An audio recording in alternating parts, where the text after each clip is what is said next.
Спикер, вас не слышно. Пожалуйста, проверьте свой микрофон.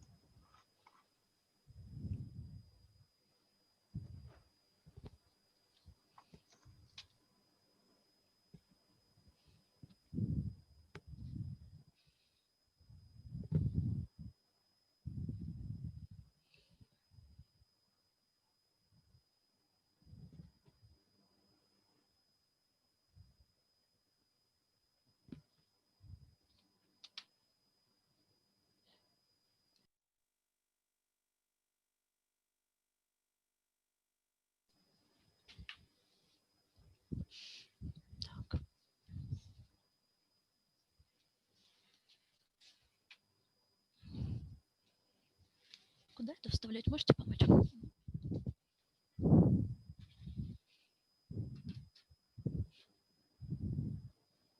Давайте тут тогда отключим. Вот оттуда сзади.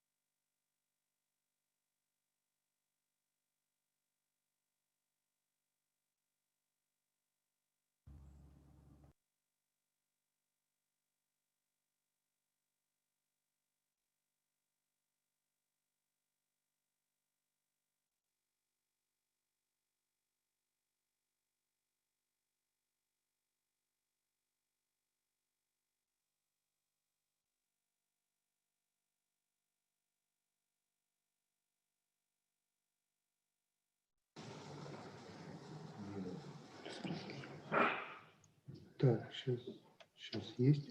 Инна, скажите, пожалуйста, что-нибудь. Меня слышно, коллеги? Да. Всем слышно.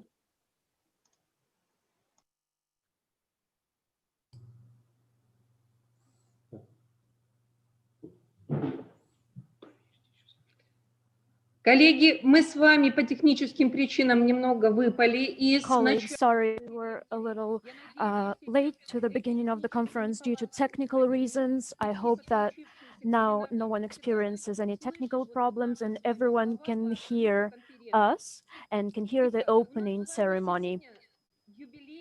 Today, it is the Jubilee 10th Scientific and Practical Conference about early childhood care and education. It is clear that 2020 is a difficult period for everyone, and the system of education needs to react to the challenges that we have in education today. Talking about the conference today, we can say that, first of all, this is the first experience of such a conference online.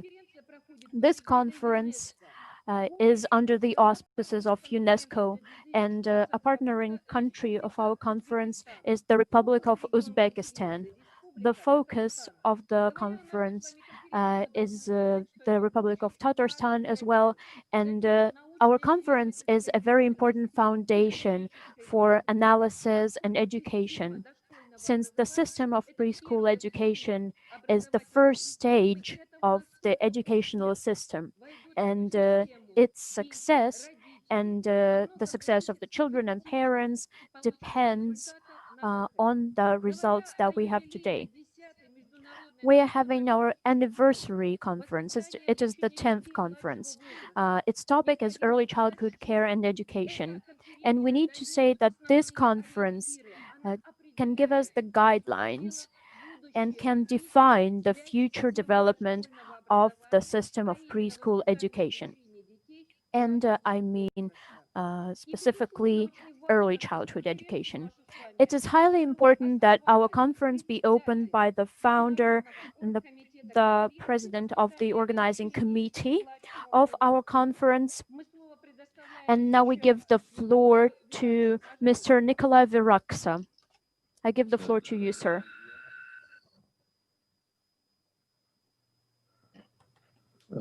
Разрешите мне Dear colleagues, нашей please let me congratulate you on the start of the 10th conference. We've come a long way.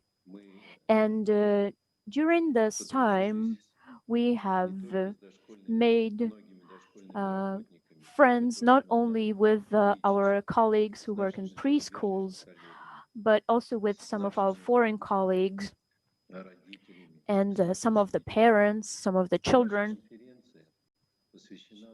Our conference is dedicated to the issues of childhood in the modern world. Now the world is undergoing some major problems related to the health of children, the development of children, and others.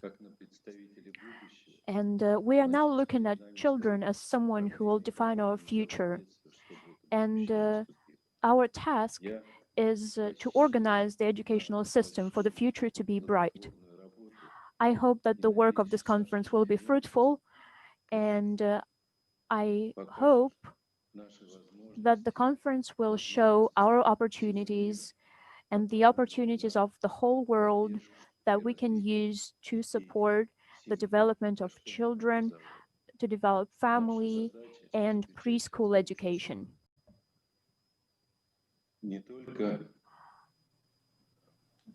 Our task is to not only look at these opportunities, but to do everything in order for them to work for children and to be implemented. Allow me, on behalf of the organizing committee, to congratulate you on the start of this conference. In spite of many challenges, we are still here today, and I really hope that we'll be able to take a step forward in developing preschool education, both in our country and abroad. We really hope that this conference will not only be intense, but also be interesting and will open up new prospects. So, once again, congratulations on the start, and I wish everyone success and fruitful work. Thank you very much. Thank you.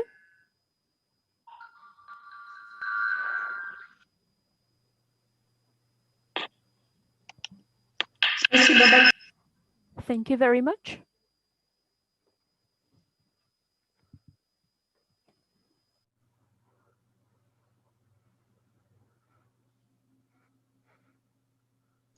Прошу прощения, Инна, вас не слышно.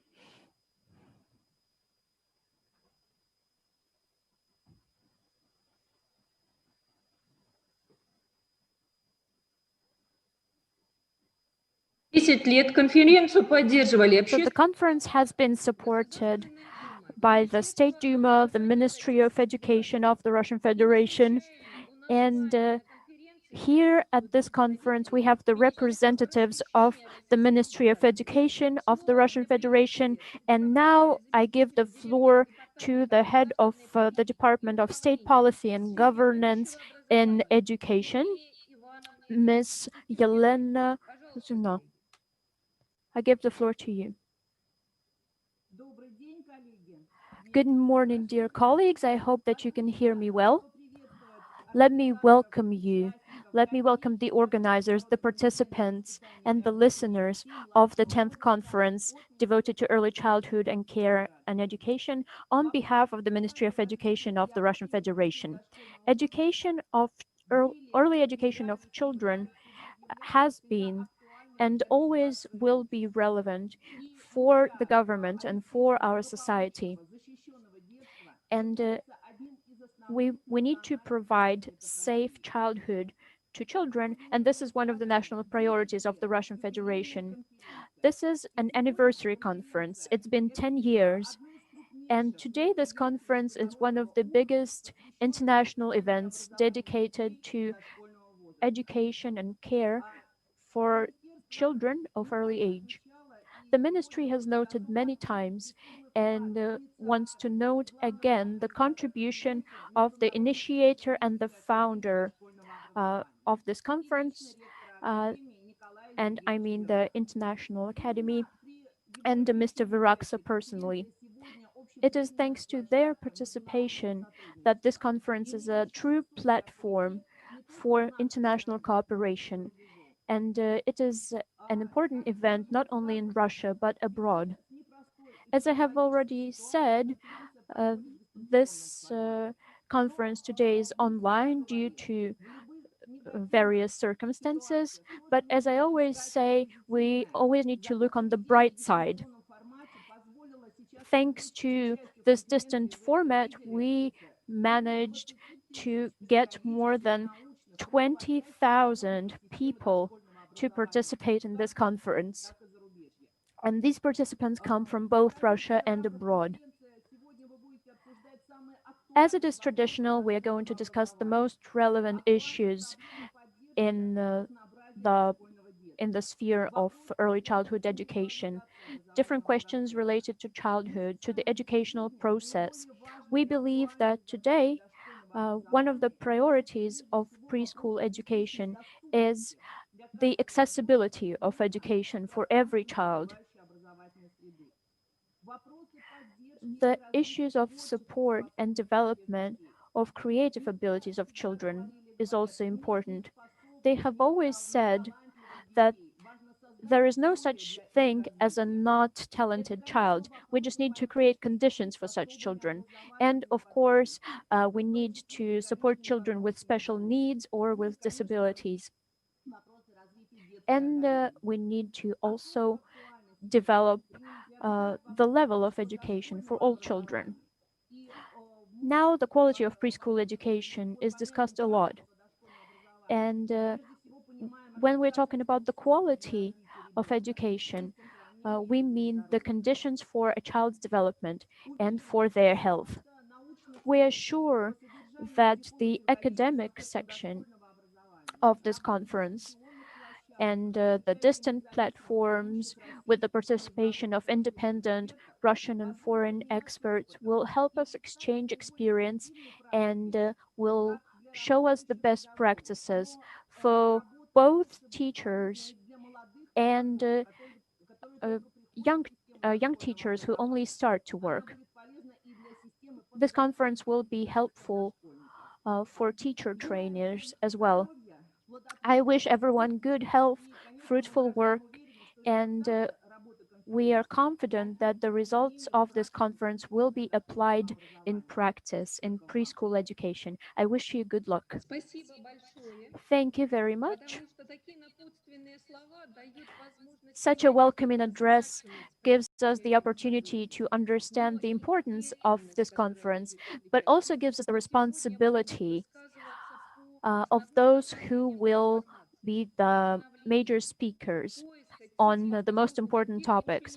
How can we update the system? How can we make it more effective? Конечно, дошкольное образование, безусловно, Obviously, очень preschool важное education is a very времяпрепровождение не important только thing, ребенка, но и not семьи, only в for которой children, деток but for the whole живет. family where this child lives. Говоря о системе дошкольного When we're образования, talking about безусловно, preschool очень важно education, отметить, что it is Российская important Федерация– to это highlight один из that the флагманов Russian развития Federation системы is one of the дошкольного pioneers образования. of development Доступность, preschool качество, education, равные accessibility, условия для quality, всех, для equal каждого, opportunities for вне зависимости everyone, от того, где проживает семья, no matter вне where the family зависимости от lives, no социально-экономического matter положения what семьи. social group they Поэтому, belong to. формируя вот эти гарантии, This is обеспечивая эти why we need гарантии, to наша страна guarantee формирует education. будущее And by человеческих guaranteeing education как for everyone, дальнейшем we invest in the human удовлетворительно capital просматривать that will дальнейший allow жизненный us путь для to нашей develop страны. further И в этой связи очень and важно that will понять, allow а us for какие better development of the существенные country. направления So it is развития important. What государственная политика в government сфере policies we дошкольного need to образования develop in preschool обозначает education? направления и What приоритеты. are its Слово major докладу aspects?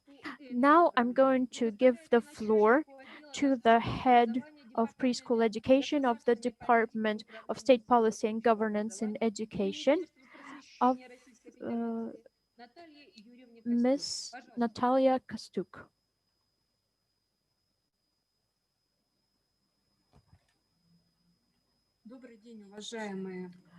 Good morning, distinguished colleagues.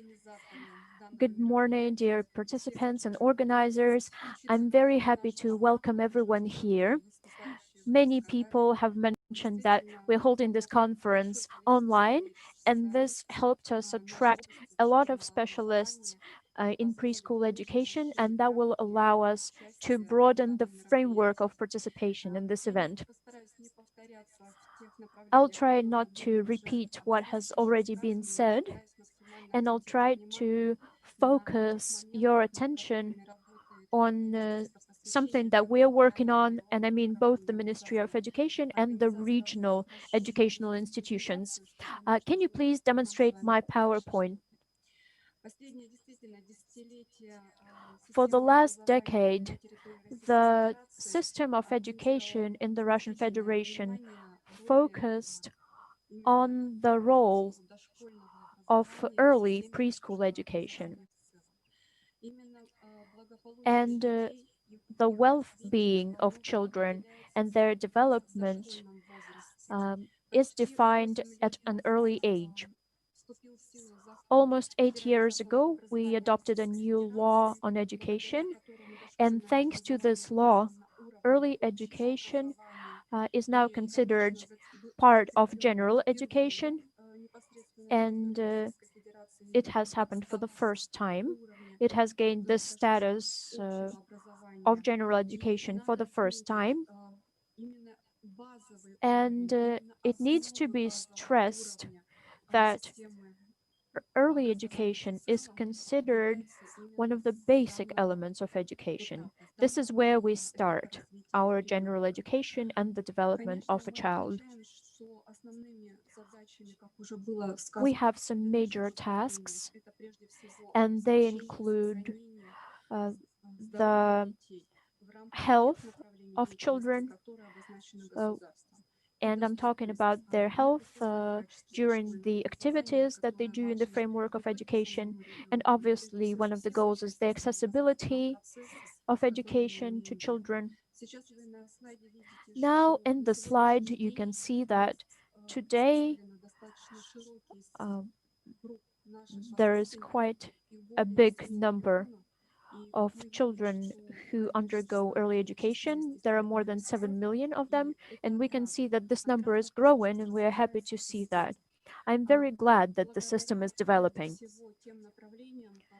This happens thanks to the implementation of major priority policies. As for government policies, we focus mostly on national projects, and there are many of them. And first of all, I'm talking about the national project called Education, and another project is called Demography, and they helped us reach the level that we have reached today. It is true that we can see that we do not provide full-fledged support when it comes to relations with parents. But anyway, today, one of the priorities of our project, I'm talking about the project called Demography. This is the accessibility of education, and we're trying to build new preschools. We're trying to build new educational institutions. Moreover, it is worth noting that when we're talking about these priorities, we also remember that we still have some other major tasks, for example, education for children aged from 3 to 7. Most regions have solved this problem already. However, there are still some regions that need to develop education for this age group, and we are working with the regional governments to solve this problem. And this is one of our priorities when we're talking about federal government policies. To monitor the accessibility of preschool education, we introduced a project in 2014. there is a resource at the federal level, and this resource allows to get accurate information about accessible school education on the territory of every region of the Russian Federation. In 2019, we adopted a law that came into force already, and this law determines the legal status of this resource. So now we have the Federal Information Center for Accessibility of Education, and we fill this resource with the help of regional informational resources established specifically for this goal. And 2020 has become the year of legal regulation of this sphere. We adopted regulations that help us regulate the mechanisms uh, of the Ministry of Education and the regional institutions as well. And these regional institutions give information to the federal institutions. The legal status that uh, gives the importance to this resource is worth mentioning, and it now shows the parents how to choose an educational institution for their children. And now this information is more accessible. We also need to know that this format and the regulation is conducted on the regional level as well. It is also important to mention that this resource allows us to understand how many educational institutions there are in the Russian Federation. And in the slide, we can see that unfortunately, the number of educational institutions is going down. However, it is going down because some other educational institutions are getting bigger in order to optimize the resources that we have. And we're doing this in order to develop children's personality and to create conditions for getting education. And I'm not only talking about preschool education. We also use these resources for general education, and this way we broaden the range of opportunities for children. Educational institutions are getting bigger, and this slide shows that we now have more students, and we need to create conditions that would be optimal for all of the children. In recent years, we have seen that the network of educational institutions, both federal and municipal, is growing. And at the same time, private educational institutions are developing as well. And this resource I'm talking about, it works in different regions of the Russian Federation. And this resource is also planning to subsidize more places and educational institutions for children, thanks to private institutions. And this helps improving the accessibility to quality preschool education. The development of this infrastructure is provided at the lawmaking level, and we are making sure that everyone has equal opportunities and equal conditions in private and public educational institutions. All of this is done to improve access to education, and we need to note here that the number of private organizations is growing. As for the current year, we can see a small decline in private education.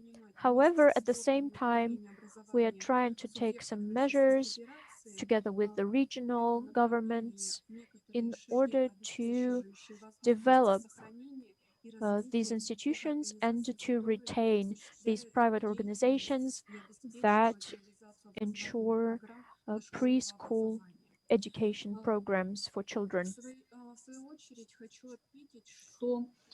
I would also like to point out that the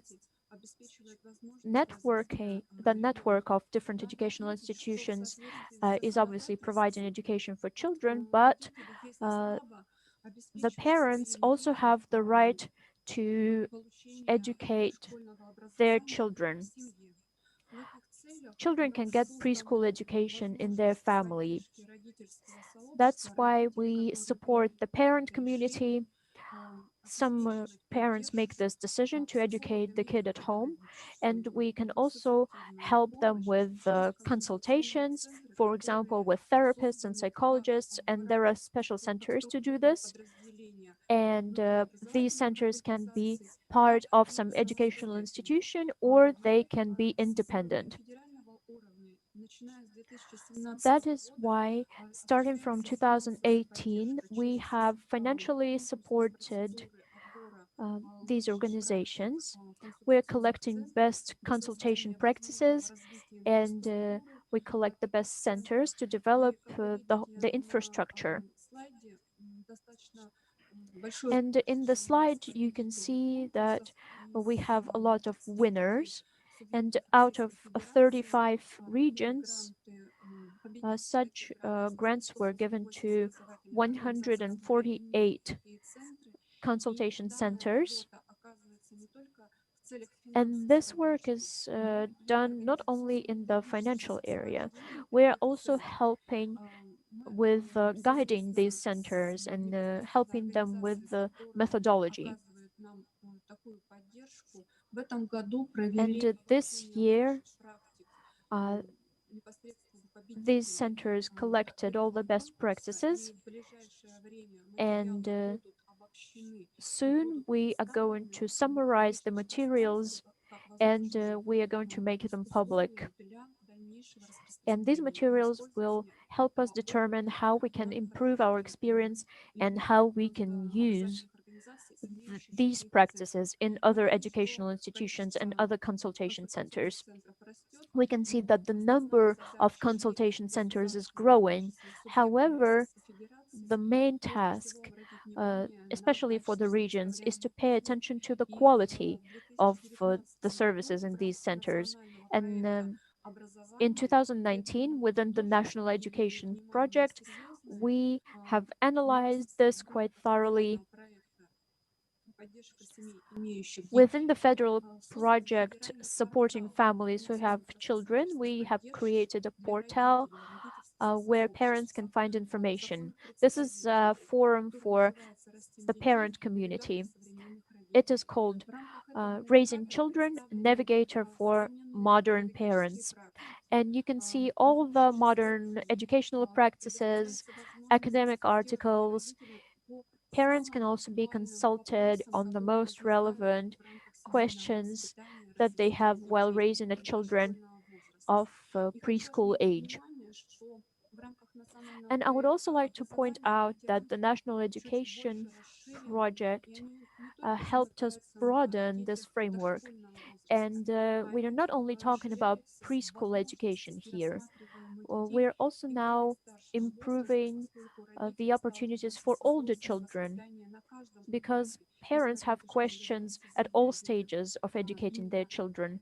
Even though today we're focusing on the earliest stage of education, it is clear that parents need such guidance when their children are older too. So the goal of this federal project is to conduct at least 20 million services by 2024 for those parents who need it. And I hope that this portal, this forum will develop thanks to the pedagogical community and thanks to the best practices and experience that we have, and thanks to the experience that we are going to discuss today. So today we are going to see some discussions about this portal in other sessions, and I would also like to point out that the Ministry of Education gives a lot of attention to legal regulations of school educations, and an important event for preschool education in 2014 was the federal standard for preschool education. It came into force about 6 years ago, and there is a special organization that is in charge of it. And the government has also adopted a sample educational program for preschool education, and this is also the foundation for developing educational programs for preschool institutions. It happened so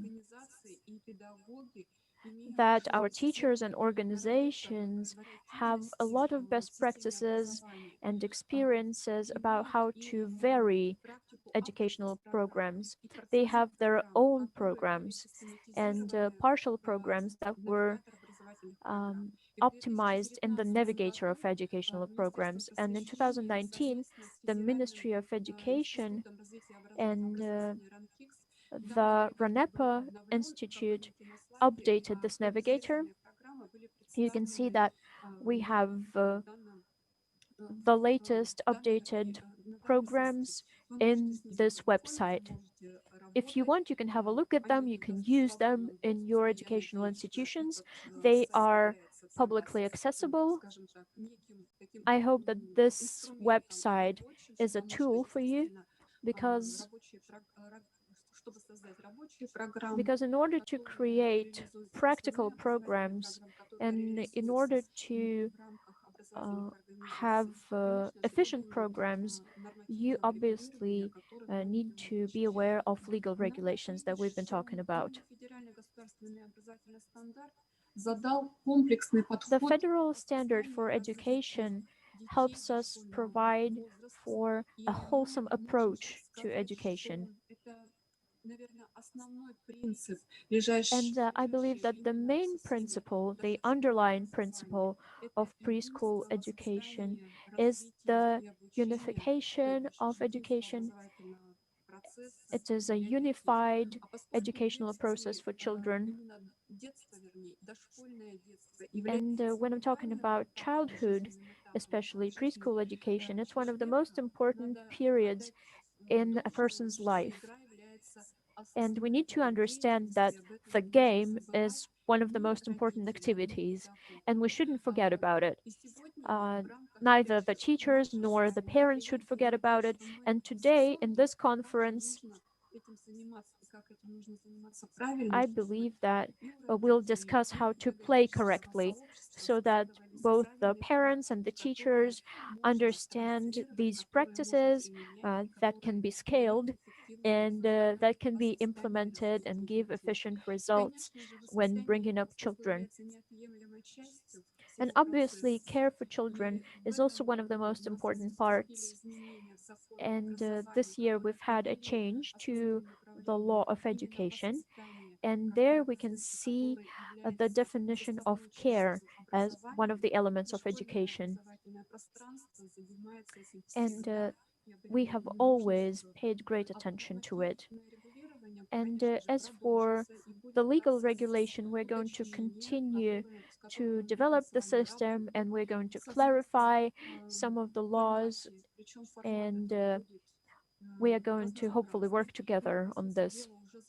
We've been working in different formats, and in November 2020, we had a Russian Congress of preschool educators, and we also held it online due to the current circumstances in many regions. And There were a lot of educators represented in this conference, and this Congress happens once in 2 years. And obviously, the next stage will be 2021, when we are going to implement the ideas and their recommendations from the resolutions that we're working on, and from the resolutions that are going to determine the development of preschool education. We can talk about development, we can talk about other important issues. I believe we've already discussed the most important aspects of preschool education. I just want to add something else. Aside from the most important aspects, we're going to focus on updating the programs, and we're going to think about how we can take care of the health of children, about their safety when they are in educational institutions and when they are in the family as well. Because sometimes there are situations that uh, require action, and sometimes the families and teachers personally need to focus on this aspect as well. It is very important to provide children with healthy food as well. And we're focusing more and more on providing healthy food. Obviously, uh, this has to do with the responsibility of the parents as well. Parents' responsibility is very important when it comes to interacting with the educational institutions as well. And they can do it through consultations. We have already discussed that there are different consultation centers and other formats available today. And I hope that today in this conference and in other sessions, we'll be able to discuss not only the problems, but we'll also discuss the best practices that we have had in the whole world in preschool education. And in conclusion, I would like to say that the Ministry of Education and the regional educational institutions would like to thank all the pedagogical community that has been working in an educational space under very difficult circumstances of the pandemic. And the situation we're facing today is not easy. However, most educational institutions work as they always have. Obviously, the circumstances are difficult, but I believe that we're getting out of this situation with dignity, and we are providing helpful solutions. So I wish everyone good luck and fruitful work in this conference. Thank you very much. Thank you for such a substantial speech. I really hope that colleagues that joined our conference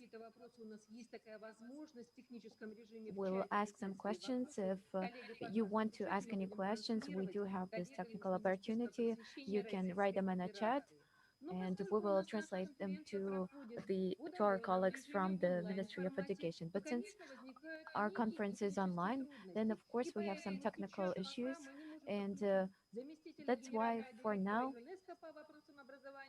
we cannot connect UNESCO Deputy Director General for Education Stefania Giannini because she has some technical issues. But as soon as we get an opportunity, we'll connect her.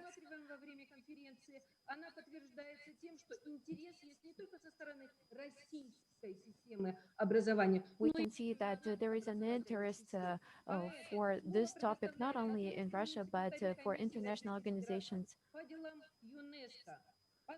So now I give the floor to Executive Secretary of Commission of the Russian Federation for UNESCO, Ambassador at Large of Ministry of Foreign Affairs of the Russian Federation, Grigory Orджоникидзе. You have the floor, sir. Good afternoon, dear friends, dear colleagues. On behalf of the Commission of the Russian Federation for UNESCO, I would like to welcome the participants of the ECCE 2020. 10 years ago, The first large forum of UNESCO was held dedicated to this very important segment of education, and it was a catalyzer of activity in the preschool education, and it was dedicated to the problems connected with this issue, and it helped to discuss this issue on the higher level. I'm glad that there is a continuation of these discussions. I would thank especially the organizers of our conference, International Pedagogical Academy, GIMO, and the Association of the Development of Preschool Education. This is held under the auspices of UNESCO. It shows the international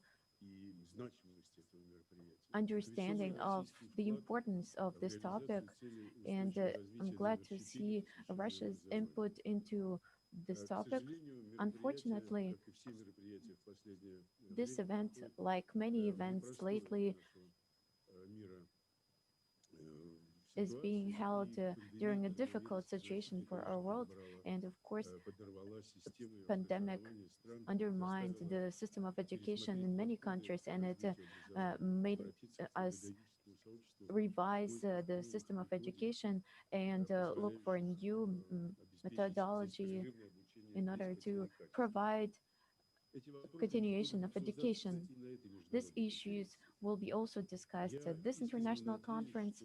I sincerely hope that online format won't be a hurdle for constructive exchange of opinion and looking for uh, effective ways and methods in the preschool and childhood education. I wish all the participants health, inspiration, and positive emotions. Thank Спасибо you very much. большое. Мы с Thank you вами very much. продолжаем работу Now we are конференции. И, continuing конечно, надо the отметить, work of the что conference, and каждый of course, we год have to say that выбирается every year фокус-регион. В этом we are году, choosing a 2020, region. фокусом This year регионов in 2020, в the рамках focus конференции region within 2020 the года conference of является Республика 2020 is Татарстан. the Republic of Поэтому слово Tatarstan. предоставляется So now I give заместителю the floor председателя Государственного совета Республики Татарстан, исполнительному директору Республиканского фонда возрождения памятников истории и культуры Республики Татарстан, председателю комиссии Президиума «Единая Россия» по вопросам содействия в now. информировании и реализации национальных проектов Татьяне I give the Ларионовой. floor to Tatiana Larionova, Deputy Chairperson of the State Council of the Republic of Tatarstan, Executive Director of Republic Foundation for Revival of Historical and Cultural Monuments of the Republic of Tatarstan, Chairperson of Commission for National Projects of United Russia's Tatarstan Regional Offices. Hello, dear participants. Preschool education is very important because this is the first step of the general education. The main directions of the preschool education in the nearest future are decided within the international projects of demography and education. We are implementing large projects that are directed at making education available, and we work every single day on increasing the quality of preschool education. In the Republic of Tatarstan, there are more than 2,000 preschool facilities. According to the National Project Demography, we built 50 new preschool facilities last year. 10,000 kids managed to go to these facilities, and we're glad that half of them are preschoolers, and this is now possible thanks to the National Project of Education. For our republic, it is very important to develop the network of national preschool organizations, including kindergarten. Now, many kindergarten implement the program, the curriculum on national languages, Udmurt language, Tatar language. Now it is very important to create polylingual complexes where the education is led on three languages, Russian, national language, and English. Uh, this year, two complexes were created in the capital of uh, Tatarstan in Kazan and also in Yelabuga city. Now we need great innovative directions and approaches. We need teachers that are possible to bring the education to the new level. We're sure that teachers of our republic are able to focus on our region. I congratulate you with the opening of the International Conference Early Childhood Care and Education. I hope that this conference will allow to bring light on the positive moments of preschool education, constructively discuss the problems, considering the large circle of scientists and professionals and civil society. I wish all of you fruitful work, health, and a lot of future success. Спасибо большое. Thank you very much. Благодарна отметить, что у нас I'm с glad вами to фокус-регионы notice that расширяются, то есть our формируется, focus по regions сути are дела, broadening. образовательная Now сеть. we're creating Если the помним, в educational network. If 2019 году in 2019 фокус-регионом focus region была Республика was Саха-Якутия, то в этом the году Republic of регионом Sakha-Yakutia, фокус-группы now the является region of Республика focus Татарстан. Таким group образом, is мы the с Republic of вами Tatarstan. Thus, обмениваемся we are лучшими практиками, exchanging best обмениваемся practices. наработками, которые могут We're быть exchanging тиражированы в the систему developments that дошкольного can be образования.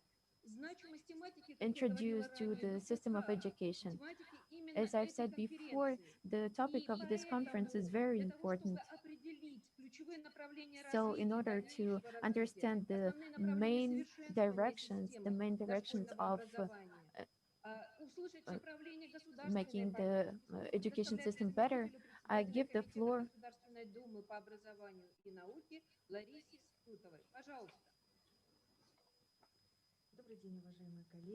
I give the floor to Larisa Pudova, the Deputy of State Duma. Uh, Good afternoon, dear colleagues. On behalf of the State Duma and on behalf of myself personally, I welcome you on the 10th annual scientific conference, Early Childhood Care and Education. Preschool childhood is a very important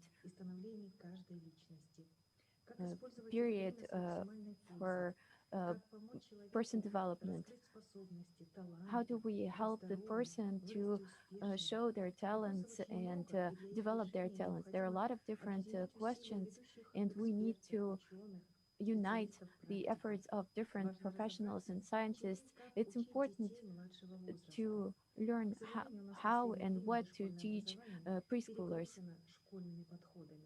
Unfortunately, now preschool education is overloaded with school level approaches. The aim of this conference is to find the approaches that will help a preschooler to get experience in the best way possible. Of course, we need to develop best practices that Russia has. Our scientific school is well known abroad. At the same time, for us, it's also very important to hear foreign experience. That's why it's important that every year we attract foreign scientists and foreign specialists to the conference. We know that there are still a lot of problems, both economic, administrative, legal. They're very important and they're being discussed at different platforms. But unfortunately, behind this many problems, we forget about the most important thing. This is the content of preschool education, especially the question of preparing training and increasing the quality of teachers, about the quality of preschool education. making our pedagogues prepared for the high quality early education. That's why the Association of Teachers of Russia is very interested in hearing your opinion on what to do in order to increase the quality, in order to effectively increase the quality of school education. We are ready to look into all of your suggestions and study them on different levels. So, dear colleagues, I wish all of you, organizers and participants of the conference, mutually effective exchange of knowledge, thankful students, and of course, I wish all of you peace, health, Спасибо and большое. all the good things. Действительно очень Thank you важно very much. определить ключевые It is направления развития. very important to understand the key directions of development. And when we talk about the preschool education, we understand that all the participants of the educational process need to work in a single direction in order to increase the quality of preschool education. We are talking about pedagogues, teachers, parents. It's also a way of creating effective processes in the system of preschool education. We understand that everything is changing, children are changing, the specifics of the pedagogical activities changing. And so it's very important now to understand the key directions of changes that are needed in the system of preschool education. Now we are turning to the series of speeches, reports, and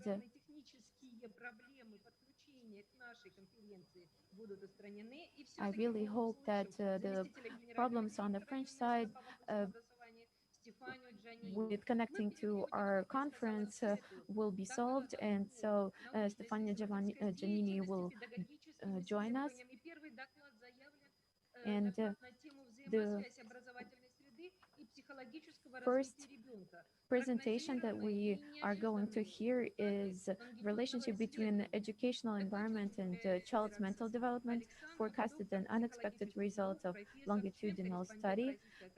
The presenter is Alexander Varaksa, PhD in psychology, head of Department of Pedagogical Psychology and Education of Lomonosov Moscow State University, vice president of Russian Psychological Society, and I'm glad to say that he is winner of Russian Federation Presidential Science and Innovation Award for Young People. Добрый день. You have the floor. Добрый sir. день, коллеги. Good Большое afternoon, спасибо за colleagues. Thank you возможность very much выступить for на this таком opportunity важном to present at this событии. very important Действительно, event. проблематика дошкольного This is образования, true that проблематика детства problems становится of все более childhood значимой and во early всем мире. education is И becoming вот more and more мое important выступление in the сегодня whole будет world. посвящено And my изучению presentation today will того, be dedicated to какой studying взаимосвязи находится the образовательная среда relationship с ключевыми показателями психического between развития educational environment and ребенка. И child's вот mental позвольте я development. начну с And let me start презентации. with the presentation. Надеюсь, что ее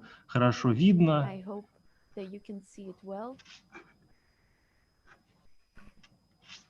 В нашей работе мы In our в study, первую очередь we для нас стояла задача изучения first of all тех показателей психического развития wanted детей, to которые являются study наиболее the прогностичными для psychological их problems of kids академической that успешности are дальнейшей more в школе, для их социальной успешности, important успешности в for their social коммуникации, для их success, their личностного success in развития. communication, И and вот for their personal уже на development протяжении and growth. последних And 20 during лет the last таким 20 показателем years, является саморегуляция, да, умение контролировать свое поведение в we consider противовес it to довольно долгой парадигме self-control. понимания в качестве такого предиктора интеллектуальных This is like особенностей, да, a predictor интеллектуального of развития intellectual ребенка. specifics of a child. Традиционно, и наши исследования это также Traditionally, подтверждают, когнитивная саморегуляция cognitive состоит из 3 self-regulation основных компонентов. Это рабочая память,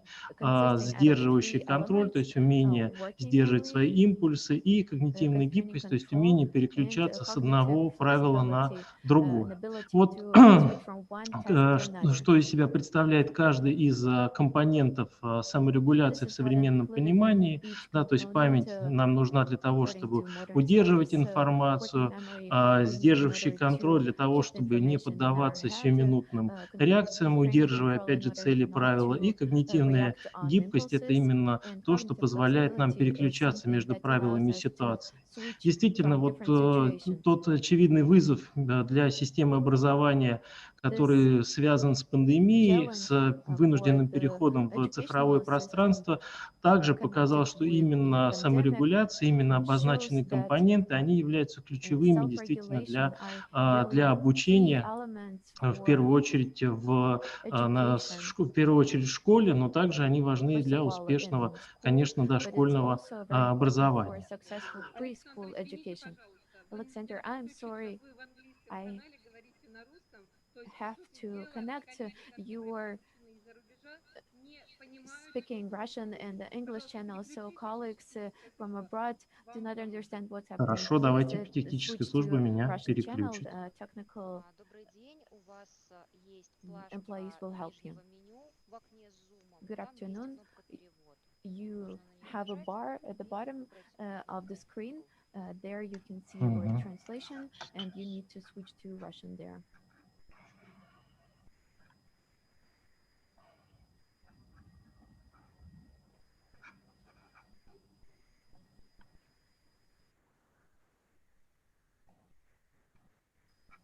Теперь, надеюсь, все работает I hope now правильно. everything is working Подтвердите, well. пожалуйста. Hello, can you hear me? 1, 2, 3, 1, 2, 3. напоминаю, что у нас участники и российские, и Dear colleagues, зарубежные. I'm И для того, reminding you чтобы that we участники have зарубежные participants, понимали Russian суть and foreign доклада, participants. So, содержание его, in могли order задать for вопросы, foreign мы с participants вами to understand работаем the в двух presentation системах. and to be able to ask questions, we're working in two systems. There's nothing serious about it. Let's tune in and continue Таким working. образом, мы говорим о том, So что we are вот и talking about действительно в нашей реальной жизни мы the можем fact that in увидеть, our как real life we can работает see how память, да, которая memory необходима как раз works, для того, that we чтобы need актуализировать тот опыт, который есть in у order to ребенка, как actualize сдерживающий the контроль experience that a kid позволяет не has, how поддаваться constraining control сиюминутным helps реакциям, и not to act когнитивная upon гибкость как impulses, компонент, and how который cognitive позволяет переходить от одной flexibility ситуации к другой и, helps switch соответственно, from one реагировать на situation to изменения another, обстановки. and how to react to the А changes в environment. современных исследованиях довольно In много modern говорится о studies, том, a что lot именно has been эти said компоненты, about да, именно these саморегуляция, она components позволяет предсказать успешность, вот как я говорил, и helping to академическую, и predict успешность the социальную, то есть целый ряд educational success, очень значимых social success, and направлений в a whole развитии range of человека. different very В наши important исследования, directions вот, for a например, из person.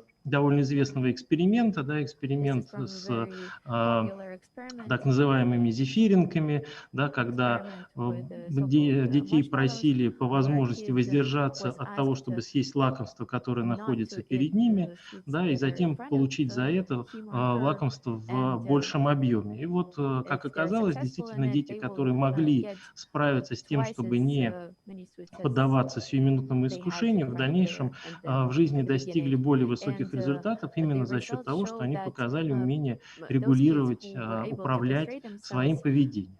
Мы увидели were в better наших at исследованиях, controlling проведенных на themselves достаточно большой выборке, что действительно в in дошкольном future. возрасте существует According to our достаточно study, we устойчивая see связь that между among preschoolers развитием there is a strong connection саморегуляции, between да, the между development развитием of таких компонентов, как self-regulation and development память of such и сдерживающий контроль, components с as социометрическим working статусом memory ребенка, то and есть constraining с control его популярностью with в the среди сверстников. Понятно, что если sociometrical ребенок может status. контролировать, опять же, свои импульсы, то естественно, что он становится действительно So if a kid is able to control более популярным, him or поскольку детям herself, they're комфортно с becoming ним more взаимодействовать. Таким образом, мы popular хотели because бы it's посмотреть также, more convenient действительно and more ли comfortable for other kids to communicate with саморегуляция them. является прогностичным с точки зрения So развития академических this навыков, can таких also как в help первую очередь in математика. И мы увидели, predict проследив развитие детей от their 5 до success 8 in лет, то есть different до их classes at school, поступления в for первый класс, example, что math. да, это так, именно дети с And высоким when уровнем kids развития и start регуляции достигают studying in достаточно school, we can see высоких that this is true. результатов освоения Those who can математических навыков, control и в первую очередь themselves за are more математические навыки, successful опять in же, отвечает understanding сдерживающий math. контроль или торможение и рабочая память. Также мы увидели, что We also если saw that посмотреть на развитие if we look речи у детей, at то и the здесь мы speech также увидели, development, что we also saw действительно that саморегуляция позволяет предсказать успешность self-regulation освоения helps речи, to predict и the в первую очередь success нас of интересовало умение speech ребенка development. And выстраивать first of all, we рассказ, were то есть interested построение in the нарратива. ability of kids И здесь create мы the увидели, что в narrative. этой ситуации наиболее And here важными you can see компонентами that the саморегуляции most являются important память и components гибкость, да, то есть умение are переключаться working с memory одной and ситуации cognitive на другую. flexibility, Таким образом, мы увидели, opportunity to switch from one task to another.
Уважаемые коллеги, к сожалению, Dear colleagues, unfortunately, due to the technical issues, our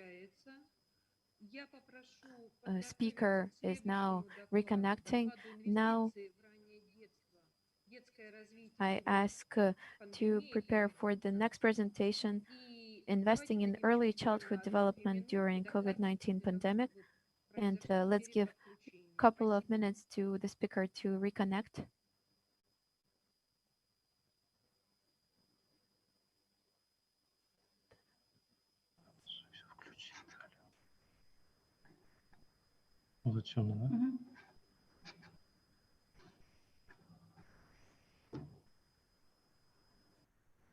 Дорогие коллеги, вот продолжая, да, мы Dear посмотрели colleagues, на ту let's continue. статистику, You которая looked at the есть в регионах по просмотру that regions have видеоконтента, да, и мы видим, что according to если the в video будни это content время tracking. достигает, And we can превышает, see that вернее, час, то в выходные это превышает during the 2 часа, weekdays и совершенно it's not понятно, more да, than что an hour, and during the такое weekends it's время, more оно than 2 hours, достаточно and является it's quite значительным. clear that this time is Посмотрев very important. в результате If we проведенного нами опроса в различных регионах на look at the время, которое situation проводят that we дети с have гаджетами, то есть это не after we пассивный просмотр, had а a активное survey in different вовлечение в игру, regions, мы увидели, что если в we can будни это see that достаточно небольшое по количеству времени, то опять же в выходные это время существенно возрастает, да, и в некоторых регионах достигает практически 2 часов. В целом, that in some если cases мы it's about more просуммируем than 2 то hours. время, In которое general, проводят if we sum up the проводят дети time перед that kids гаджетами, суммируя spend и with пассивное gadgets, потребление, и активное вовлечение, да, то это время passive and практически active, составляет сутки this в time неделю, и is в периоды пандемии мы увидели, что almost рост этого времени one примерно full происходит day на 4 during the часа, pandemic. иногда даже в It's день, even да, то есть в неделю это 4 существенно hours превышает more сутки. Для нас стал вопрос, per как же day. это связано с So развитием we raised the саморегуляции, question, how и is it ответ на connected этот with the вопрос, development of к сожалению, self-regulation? достаточно And очевидный. Мы увидели, что the у тех answer to детей, this question которые is unfortunately quite потребляют в obvious. день в Kids том или who are ином виде consuming либо пассивно either пассивный passively контент, or либо же активно взаимодействуют actively с гаджетом, то в целом они имеют более низкие показатели в развитии всех компонентов information from саморегуляции, gadgets, если это время they're превышает less 1,5 часа в connected день. with different И также components of это связано не self-regulation, только на and когнитивной it's connected саморегуляции, not но only и with the на cognitive саморегуляции self-regulation but эмоциональной. also Да? То есть мы увидели, emotional что у этих self-regulation. детей хуже развито We can понимание see эмоций, that хуже these kids развито have управление собственными эмоциями. worse understanding of the Важно situation, отметить, and что they когда мы control спросили their emotions педагогов о worse. том, как они Also, when we ask воспринимают teachers and переход, pedagogues например, детей к how do цифровой they игре, perceive для того, чтобы uh, понять их kids' позицию, то мы увидели, что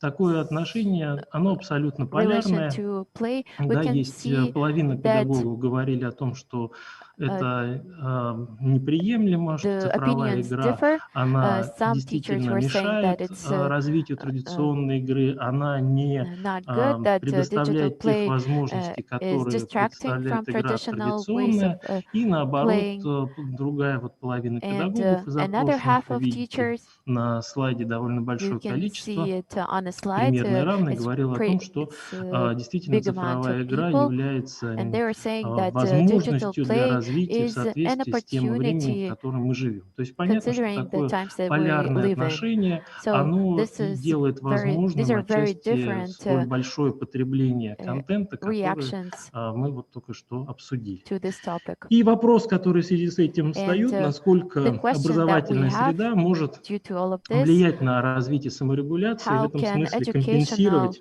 environment те сложности, affect которые возникают в результате столь a child's mental обильного health and потребления the вот development этого and growth цифрового мира детьми. of И для preschoolers. этого мы посмотрели на In order специфику to answer this взаимодействия question, we looked at the педагогов и детей specifics of в большом количестве групп communication детских садов. between teachers and preschoolers in Все many дети, kindergartens. да, вы видите, более 500 детей You can были see that more than протестированы на 500 kids were развитие всех tested компонентов for the саморегуляции. development of all components of И self-regulation. мы также And использовали we also методику, которая used направлена the на изучение method взаимодействия that is педагогов и детей, которая directed основана на at the культурно-историческом подходе, сформулированном Львом Семеновичем Выгодским. diagnosis И of the согласно quality этой of методике educational выделяется environment три at основных kindergarten, блока according to Vygotsky, взаимодействия and педагога с there are детьми в three группе. blocks Это of эмоциональная поддержка, то есть какой interaction of климат создает teachers and педагог в kids in a группе, group.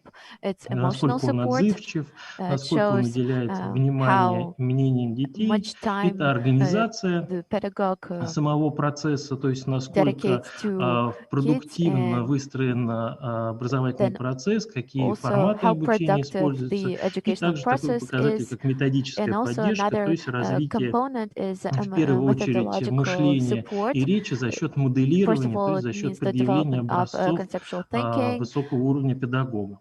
И вот мы увидели, что And если here we сравнить saw детей с that if we низким и compare высоким, kids детей из условно низкого и высокого качества взаимодействия, то есть там, где from so-called low and high взаимодействие детей и level of педагогов было оценено как высокое cooperation, и наоборот низкое, то действительно мы увидели we большие saw различия that в развитии there are регуляции детей, то есть pretty там, big где взаимодействие было differences выше, in the development дети of демонстрировали более self-regulation of высокую kids. саморегуляцию. Да, но можно подумать о том, что эти We результаты need to think объясняются, that these results can be с одной explained стороны, действительно on изначально one более side высокими показателями with развития детей, и initially за счет этого, high возможно, педагог levels of может проводить self-regulation and такое development более, of kids. And in this более case, спокойное взаимодействие с детьми, уделяя pedagogue больше can внимания и не calmly тратя время на cooperate, решение каких-то сложных ситуаций. Но communicate with поскольку kids наше and исследование было solve some difficult лонгитюдным, issues мы увидели, easier. что But действительно we can also see это that влияние педагога,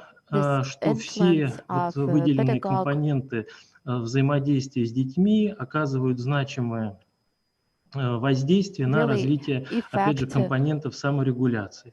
Да, то есть данное the исследование, оно development of показывает именно self-regulation значимость components. So педагога here в we can психическом see the развитии детей, да, important в том role that pedagogue ключевом аспекте, о котором plays мы говорили, аспекте саморегуляции. in Но this very important помимо aspect of self-regulation. помимо когнитивной саморегуляции, Apart которая, from безусловно, важна, и о cognitive которой self-regulation, мы which is говорили, также of course very важный для important, нас we're был also вопрос, это talking вопрос about very important взаимодействие, вопрос issue влияния for us, качества образовательной the среды на issue of именно развитие эмоциональное, да, в uh, том числе на умение influence контролировать of свои the эмоции, quality of управлять своими educational эмоциями, понимать environment эмоции. Для этого был использован нами to the инструмент understanding of Икерс. emotions by kids. Опять же, мы посмотрели на большое количество групп, We looked at посмотрели на a pretty каждого big ребенка в amount группе, of groups, насколько у and него we развито checked понимание every эмоций, опять же, child вот in и each group, умение how контролировать well they эмоции, и understand and выделили comprehend контрастные emotions. группы, And there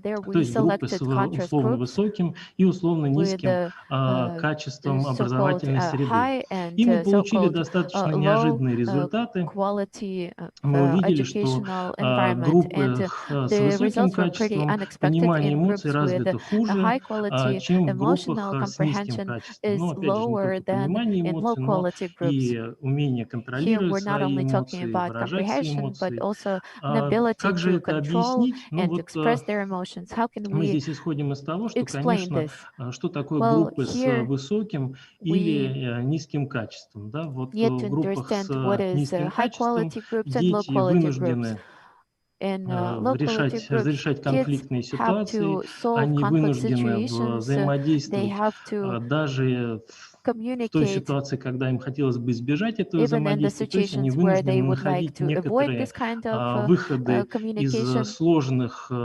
эмоционально окрашенных ситуаций, за счет этого So they действительно had to find понимают ways out of this difficult emotional специфику situations, and that's why эмоций, понимают they understand необходимость учета эмоций, specifics of понимают, emotions. They understand почему важно that it's very управлять important эмоциями, to какие из control этого emotions, могут быть следствия и так what далее. can be И the естественно, что в repercussions. группах с высоким And in high качеством quality фактически педагог разрешает очень groups, многие конфликтные pedagogues ситуации, и, возможно, за solves счет many этого conflict situations, and maybe действительно due to дети не that, получают того kids опыта don't взаимодействия друг с другом, receive который для них необходим, that опять же, с experience учетом of вот той цифровизации, о которой мы говорим, когда все меньше детей communicating between взаимодействуют each other. очно, все меньше мы видим развитие This is the дворовой situation культуры, that we are и, talking опять about же, за счет when этого снижение уровня kids развития communicate традиционной less and less directly to each other. ролевой игры, And when которая we're talking about способствует the role эмоциональному play развитию. Да, importance ну и вот that в helps заключении to я хотел emotionally бы develop сказать о kids. том, что In the end, I would тем like не to say менее that та ситуация цифровизации, с которой the мы situation of столкнулись, хотя она digitalization that we are действительно, как мы facing, видим, в большинстве своем негативно влияет even though именно it на детей дошкольного negatively возраста, на affects различные аспекты the их preschoolers and когнитивного different и aspects of their эмоционального cognitive and развития. emotional Ну development. вот достаточно большое исследование, которое мы Pretty провели large совместно с study that коллегами we из had более чем, вот видите, 20 together стран, with да, colleagues from more приняло than 20 участие почти countries. 5000 семей. Almost И вот это семьи, в 5,000 которых families participated детям in this было study, до 2 лет, and да, то these есть are дети, которые, families в принципе, with еще не kids так представлены вот этой aged самой maximum 2 цифровизации. Вот years, именно эта категория and so детей they're not показала so усиленные темпы open to развития в период digitalization. пандемии, поскольку взрослый And there we could вынужденно see во многом оказался рядом с more ребенком development и during the позволил pandemic своим period, присутствием максимально because создать обогащенную, в первую очередь, языковую parents среду. were spending И a lot of time наши with вот kids, совместные с and коллегами исследования it показали, что created a very действительно fruitful фактически atmosphere and выиграли от этой environment. ситуации And дети this до 2 actually лет, helped, которые and this was продемонстрировали to the усиленные advantages of these темпы kids. речевого развития, что еще раз They подчеркивает showed важность взрослого faster speech и ту learning зависимость, которую skills, имеет ребенок от взрослого в and this своем just shows развитии. how Да, ну important вот it на is to этом have a я connection between parents and хотел бы завершить свой kids at this доклад. И если level of есть education. вопросы и у нас позволяет время, With то this, I would я like с to finish my удовольствием на них presentation. So отвечу. if you have any Спасибо. other questions, I would be glad to answer these questions. Thank you very much. Thank you very much, Alexander.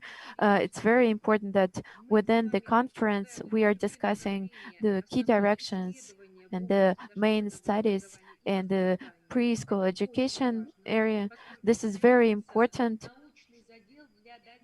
because we are creating the foundation for the further development and improvement of pedagogical activity within the changes that are happening around us. Of course, digital environment that is around us is our reality now.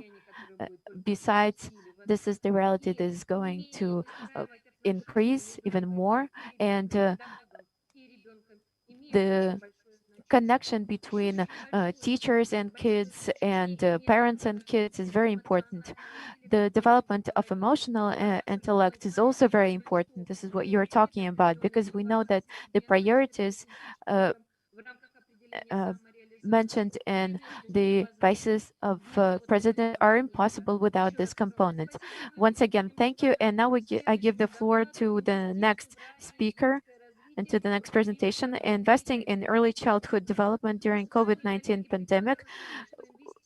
We know, colleagues, that investing in early childhood education is more important than other steps of general education. And we talk about preschool education.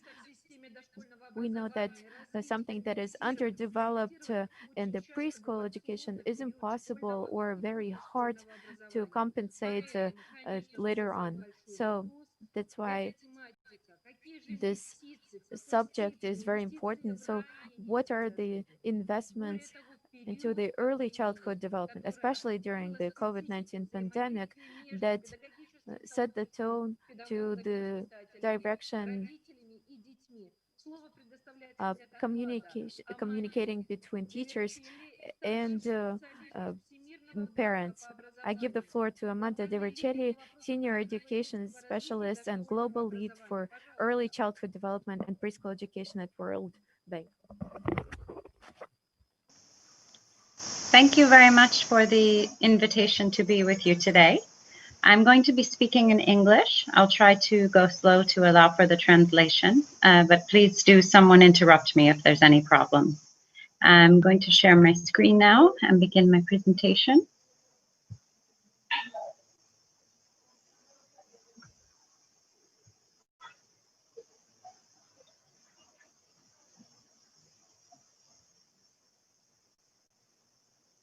Okay, I hope you can see my slides on the screen, but if you can't, someone please just interrupt me.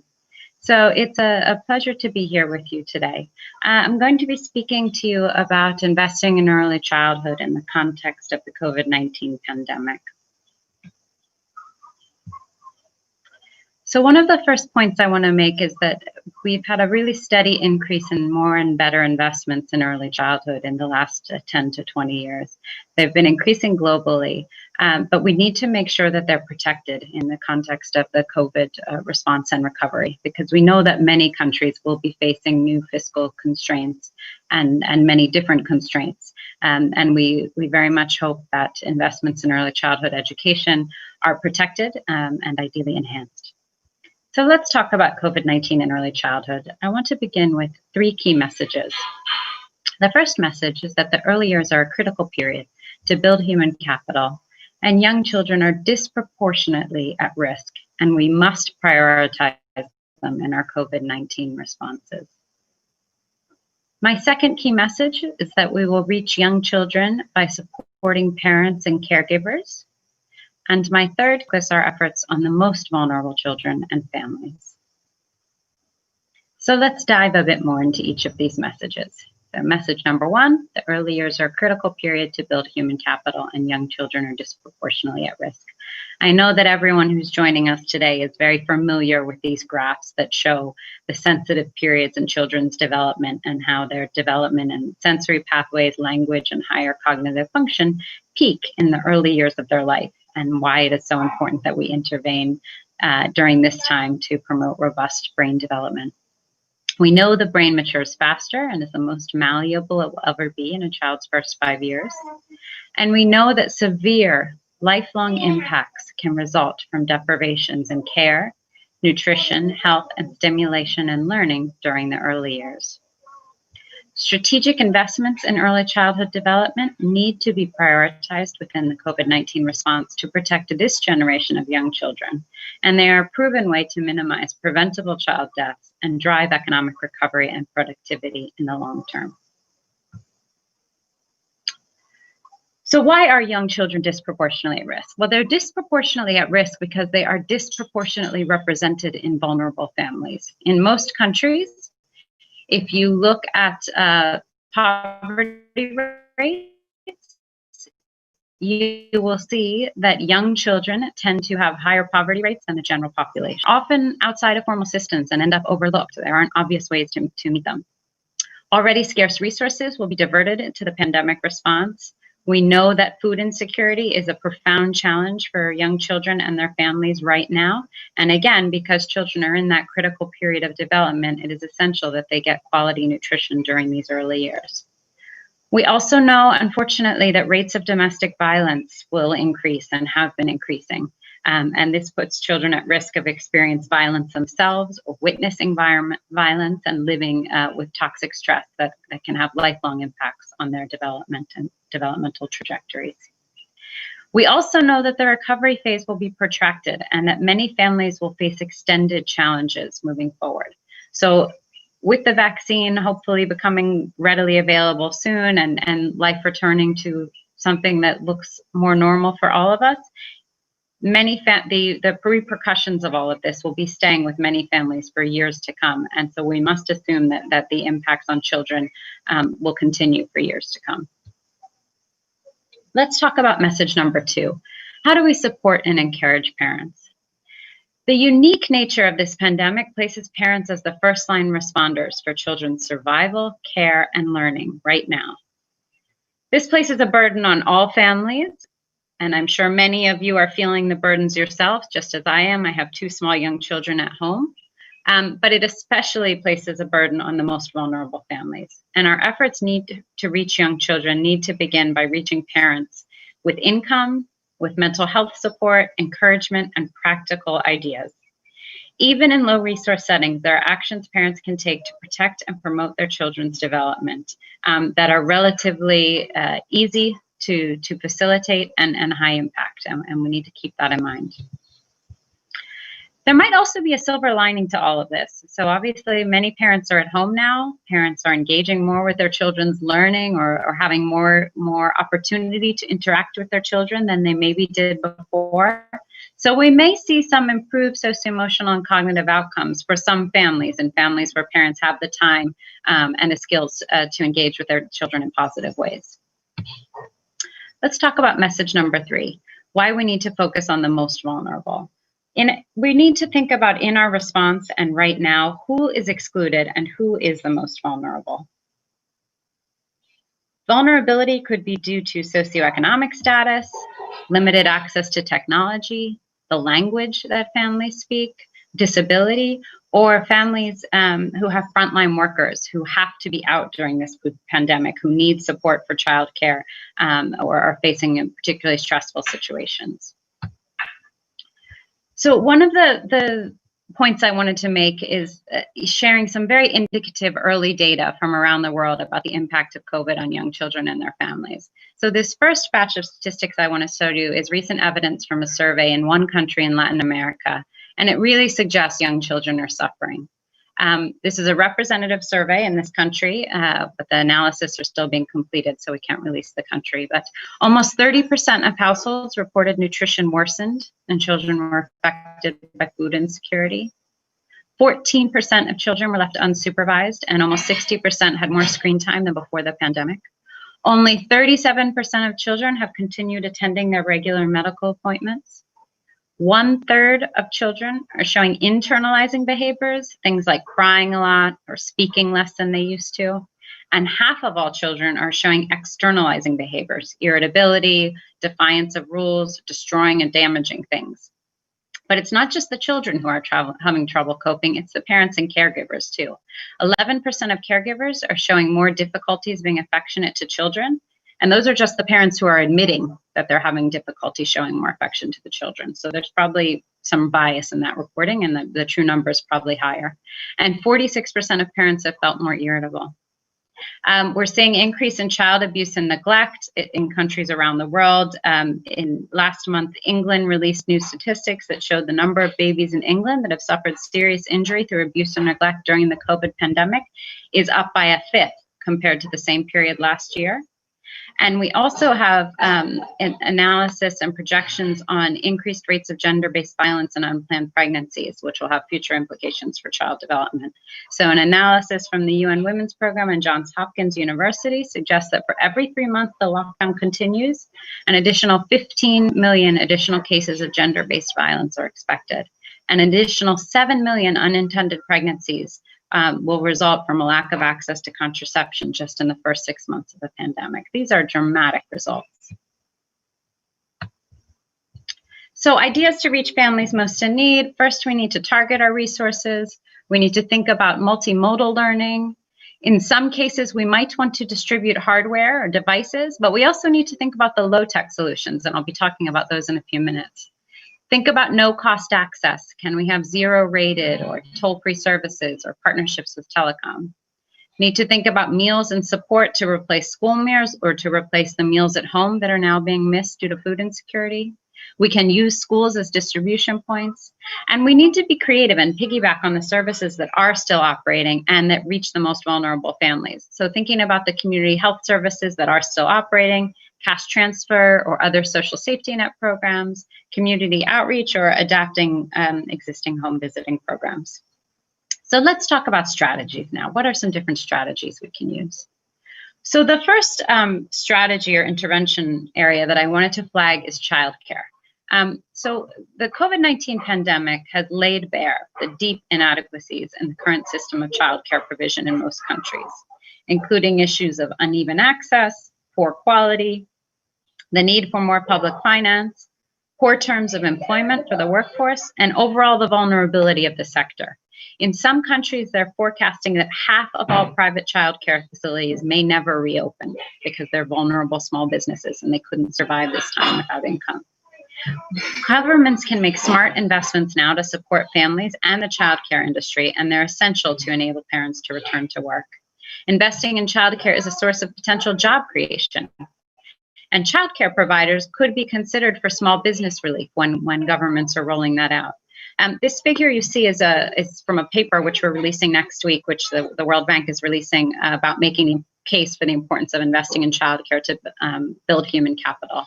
And we really focus on 3 different types of benefits from investing in quality, affordable childcare. The first, of course, is improved child development outcomes. The second is more and better quality women's employment. And the third is increased school attendance for older siblings, especially girls. We can also think about promoting more reading at home. Reading in the home is highly correlated with better learning outcomes for students.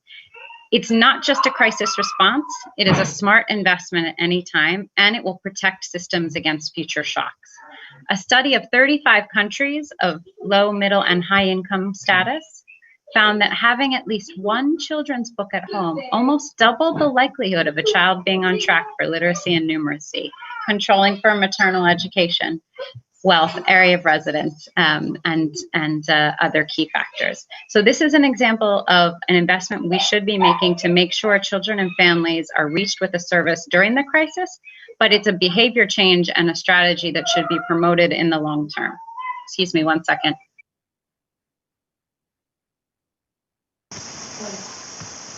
Sorry if you can hear my children in the background. They're having some fun. Now, getting reading and learning materials into homes. There are many different ways to do this. There are mobile library programs that have shown great success in Mongolia. There are books distributed through doctor's office. There's a program called Booksmart in UK.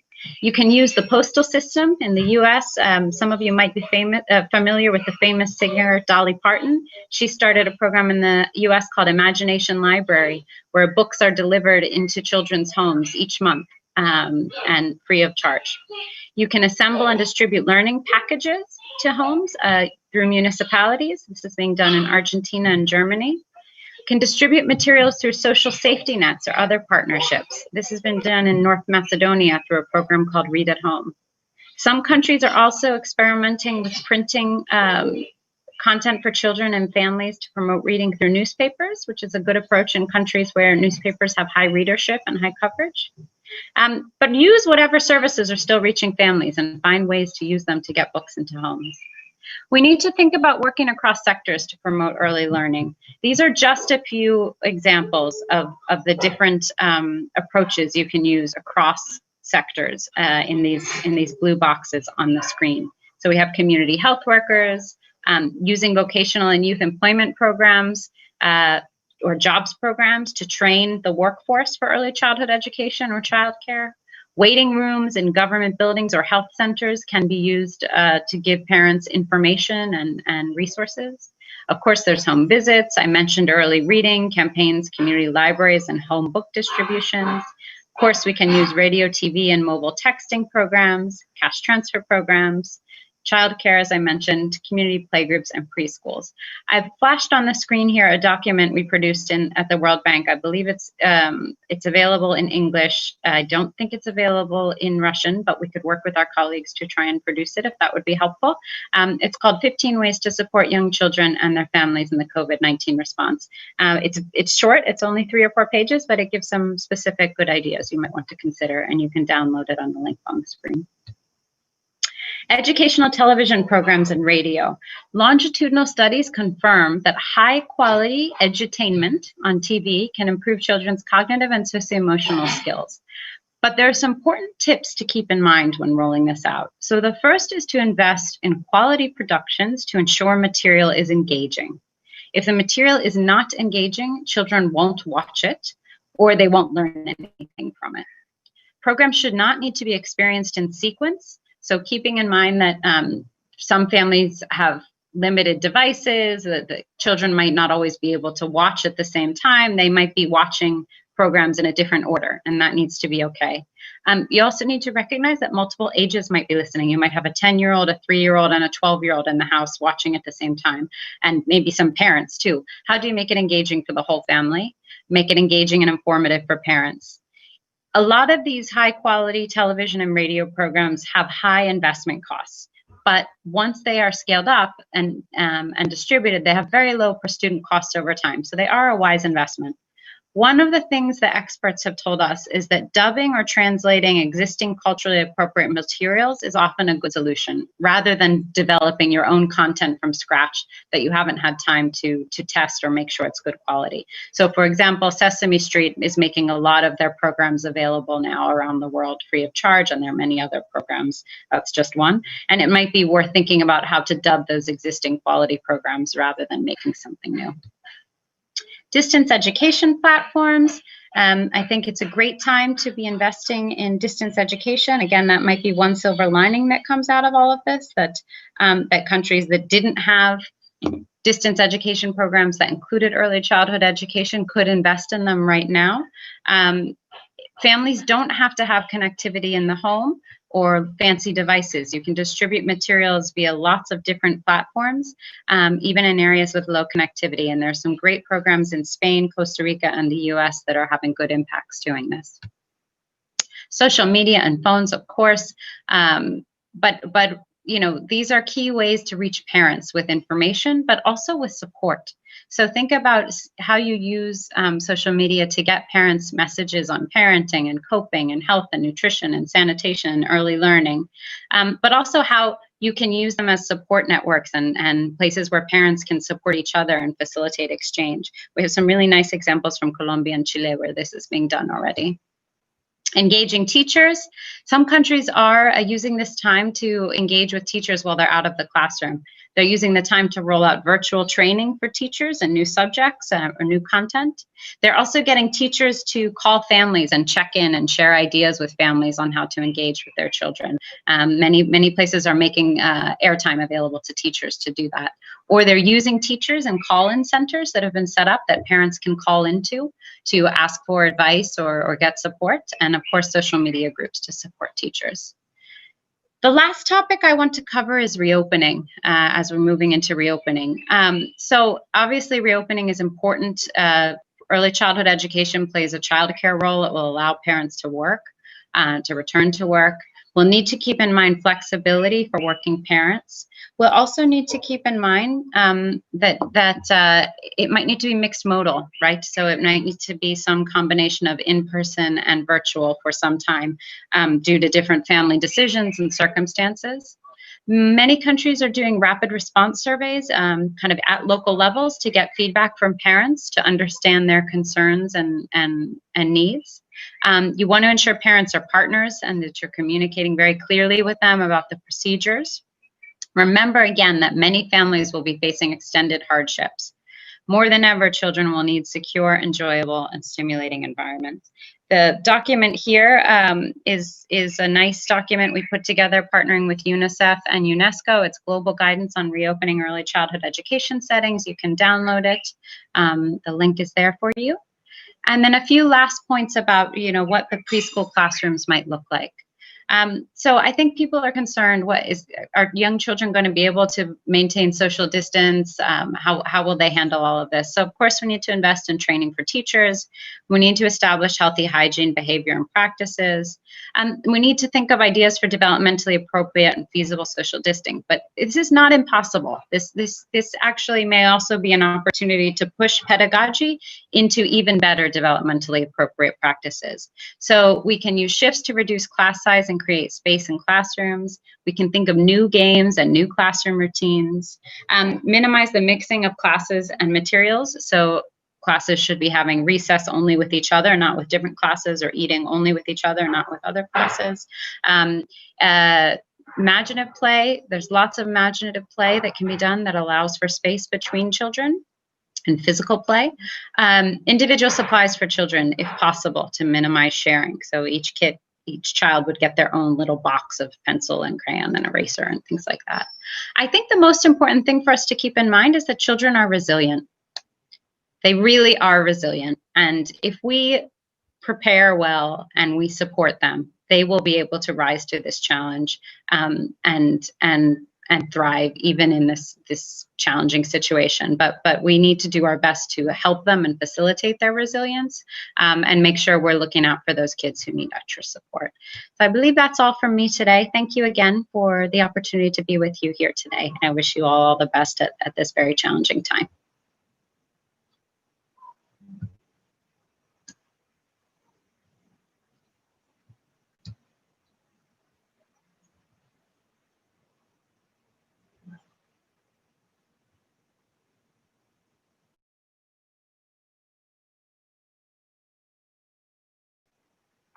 Thank you. That's all from me.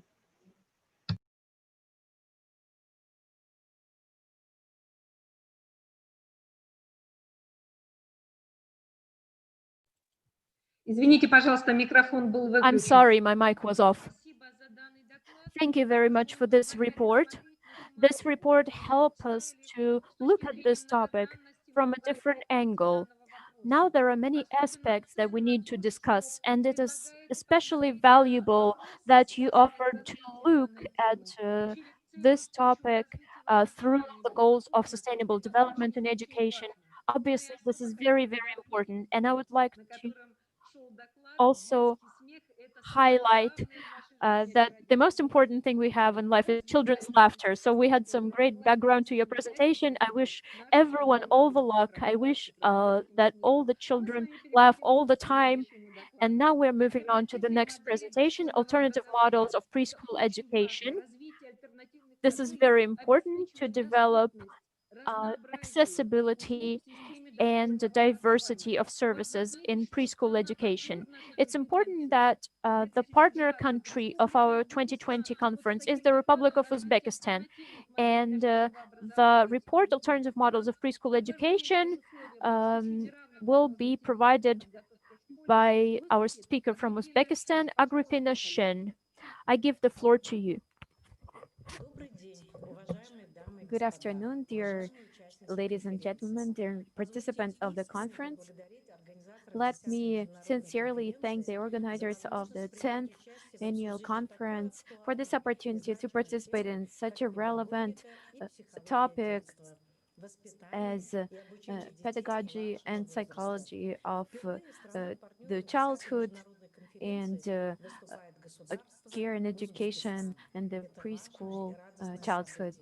Uzbekistan is participating in this conference. This is very important for us. Thanks to this great conference, we are able to uh, get acquainted with the best approaches and to study best practices, best international practices. But we also have an opportunity to inform you about the development of preschool education of the Republic of Uzbekistan. In the modern conditions of COVID-19, there are global challenges to education. All the countries are now involved in the process of understanding their education systems that need to be synchronized and in sync with the modern conditions. Dear participants, the uh, government of Uzbekistan always improves the system of preschool education. For the program 2017-2020, the vector of economic reforms are directed at the liberalization of economy, and there are large-scale changes in the preschool sector as well. As the president of the Republic of Uzbekistan said, considering the uh, knowledge of many years, we started with the first step of education system.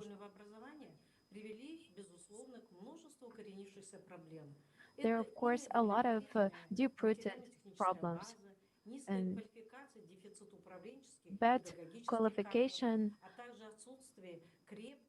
and also lack of strong scientific and methodological foundation. This all lead to low quality of preschool services. The amount of kindergarten was decreased almost twofold, and this worsened the situation.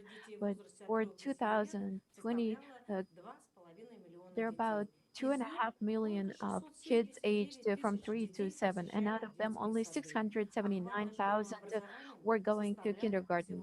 And the preschool education covered only 27% of children. Uh, Thanks to the government of Uzbekistan understanding the importance of the preschool education, which is a very important part of education, on 30th of September, a separate sector, a separate facility was created, Ministry of Preschool Education. There is a strong trend of understanding uh, an essential role of preschool education. There are radical changes happening in the preschool education now in large cities and in settlements and in remote areas. Kindergartens are being built. Within 3 years, in such a short term, the amount of kindergartens was increased by 3 times, and the kids covered by preschool education is increased also by 2 times. These are the results of our daily activity. This result was achieved by thanks to the complex approach. There are a lot of changes in the investment program. We also attract private capital, and also we developed the sponsorship. First in lifetime, entrepreneurs, small and medium businesses were involved in this sector. Thanks to introducing the mechanism of private and state partnership, we managed to create 11,000 private kindergartens. Dear participants of the conference, I would like to pay attention to the presentation where you can see the results of the preschool education changes in the Republic of Uzbekistan.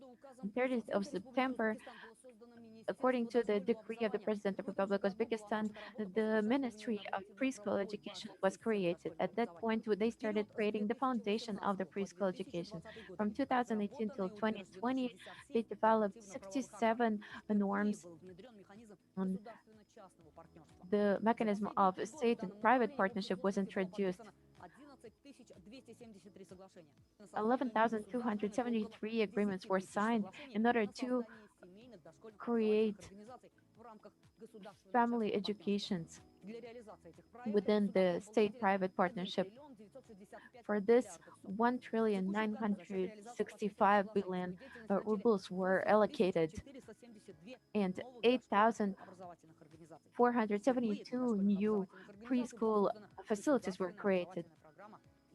First time, the state educational program Il Kadam was created. The parents of kids with the disabilities do not have to pay anything.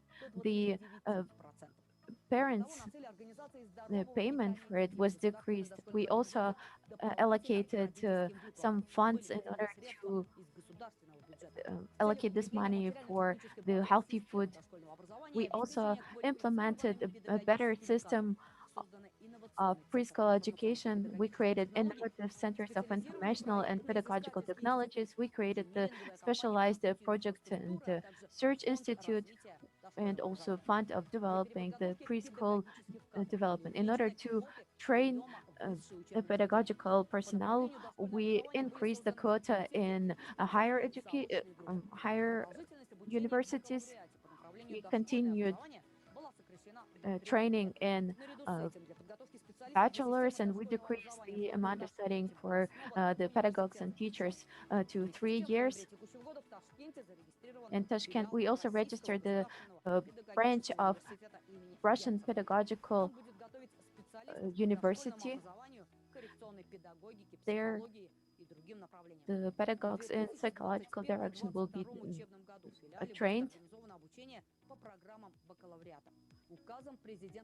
According to the decree of the President of the Republic of Uzbekistan, the Institute of increasing the qualification of specialists in the area of preschool education.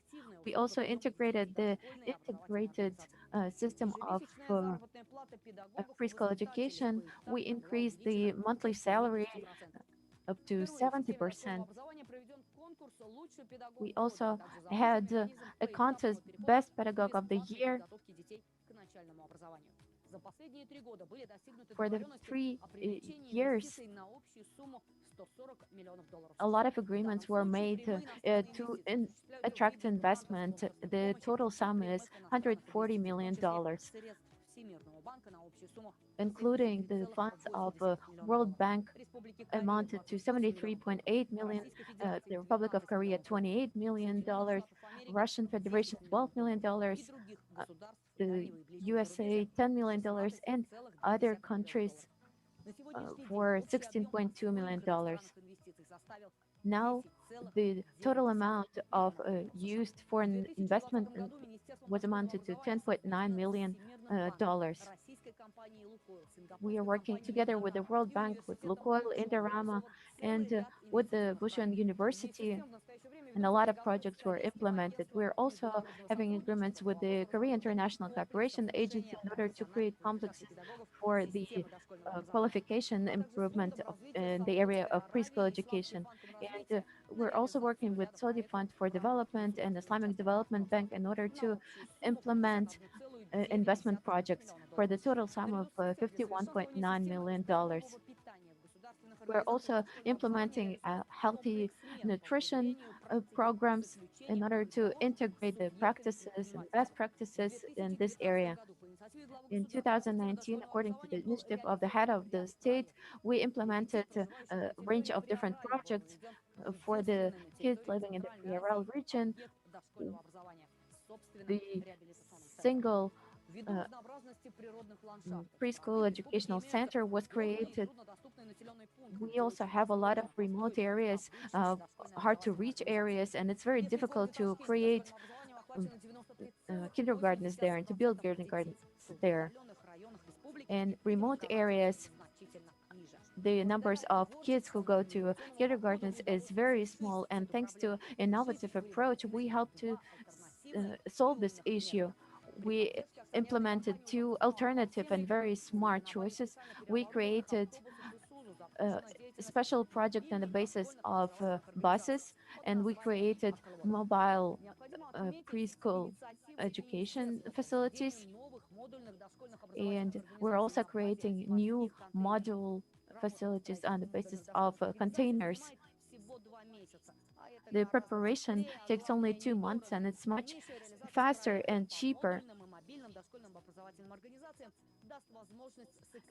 This project will help to save state budget. Also, in 2019, we developed two very important documents important for the preschool education. According to the decree of the Republic of Uzbekistan, the program up to 2030 was implemented. Thanks to the reforms, children covered by the preschool education included 27.7%, and in 2020 we plan to cover 60% of kids aged from 2 till 7 years old. Also, in 2017, 708,000 kids were covered in 2017, and by the end of 2020, we plan to cover 1,670,000 kids. The total number of preschool educational organizations in the Republic of Uzbekistan included 5,211 in 2017, 7,104 in 2018, 13,530 in 2019, and by the end of 2020, we are planning to increase the amount of preschool facilities to 17,000. The total amount of pedagogues in this area of education included 58,400 in 2017, and by 2020 we're planning to have 113,000 pedagogues. We're also going to continue working on creating equal opportunities for all children.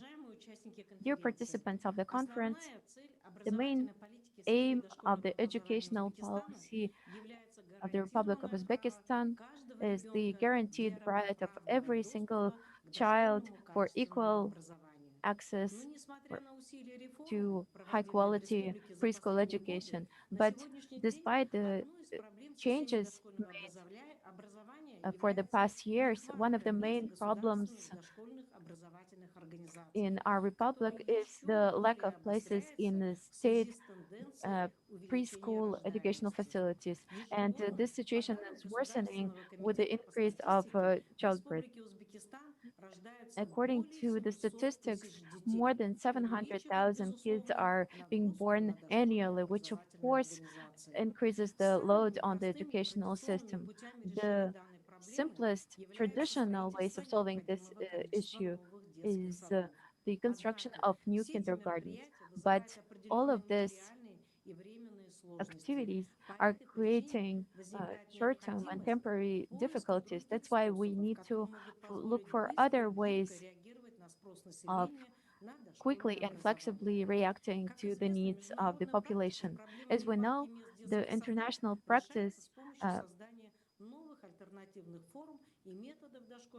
shows that we can create new alternative forms and methods of preschool education and care. Uzbekistan also chose this path. The scientific studies of the past years show that this investment to the preschool age really helps. This increases the access to education and also increase the quality of human capital. That's why it's very important to provide equal access to all the children at the preschool uh, level. Understanding the importance of this approach, the Ministry of Education of Uzbekistan has started a pilot project in 2018 in 3 regions of the country. We created 494 groups. It helped to include more than 11,000 kids additionally. As a result of the studies, we also developed the uh, program of education, care, ilm. It means path of knowledge. This program was developed on the basis of person-oriented pedagogy. Now, 72% of kids in Uzbekistan aged 6 and 7 years are covered with preschool education. The main task of the group of special preparation of kids for general education is the creation of opportunities, equal opportunities for all kids. We also need to say that the result of the studies of these groups and also public service are very positive. According to pedagogues and parents, kids became more independent. They learned how to work in a team, to respect adults, and to care about the nature. So after these programs, kids are already motivated uh, for the successful studying in schools. We are also shifting to the mandatory preschool preparation. According to the decree of the Republic of Uzbekistan about the preschool education and care that came into power in, uh, on the 16th of June in 2020, the right of each person aged 6 or 7 years old is guaranteed the right to receive annual preparation at the preschool level. By 2025, we are planning to cover 100% of kids aged 6 year old in our preschool education program. We also created such alternative ways of preschool education as short-term groups. Within a private and state partnership, we created alternative ways of education, uh, such as family kindergartens. We also created mobile groups, Aklvoy, meaning good boy or good girl, also a model of uh, play groups according to the UNICEF projects. And we also prepared the pedagogues who would do work in such groups. Within the World Bank program, we are working on a program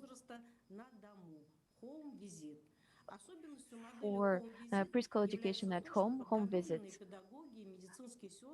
The specifics of this means that pedagogues and uh, nurseries will come to families where they have kids aged from 3 to 7.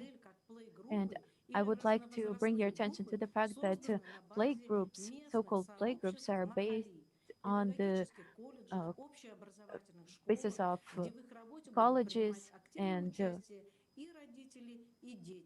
parents and kids are going to play an active role in this kind of models. This will help to integrate science, theory, and practice, also increase the quality of personnel preparation, and their students of colleges will be able to look at the educational process personally. Dear colleagues, also we implemented a new model which is called a mobile kindergarten. This was started in 2019. It's called Akalvoy. It means good boy or good girl. It is created on the basis of buses, Usus 40. We have the support of the automobile organization, and now it covers all 12 regions of Uzbekistan in order to provide security and provide conditions for the uh, play activity. We created 42 playgrounds in 40 mahallas in remote areas of the republic.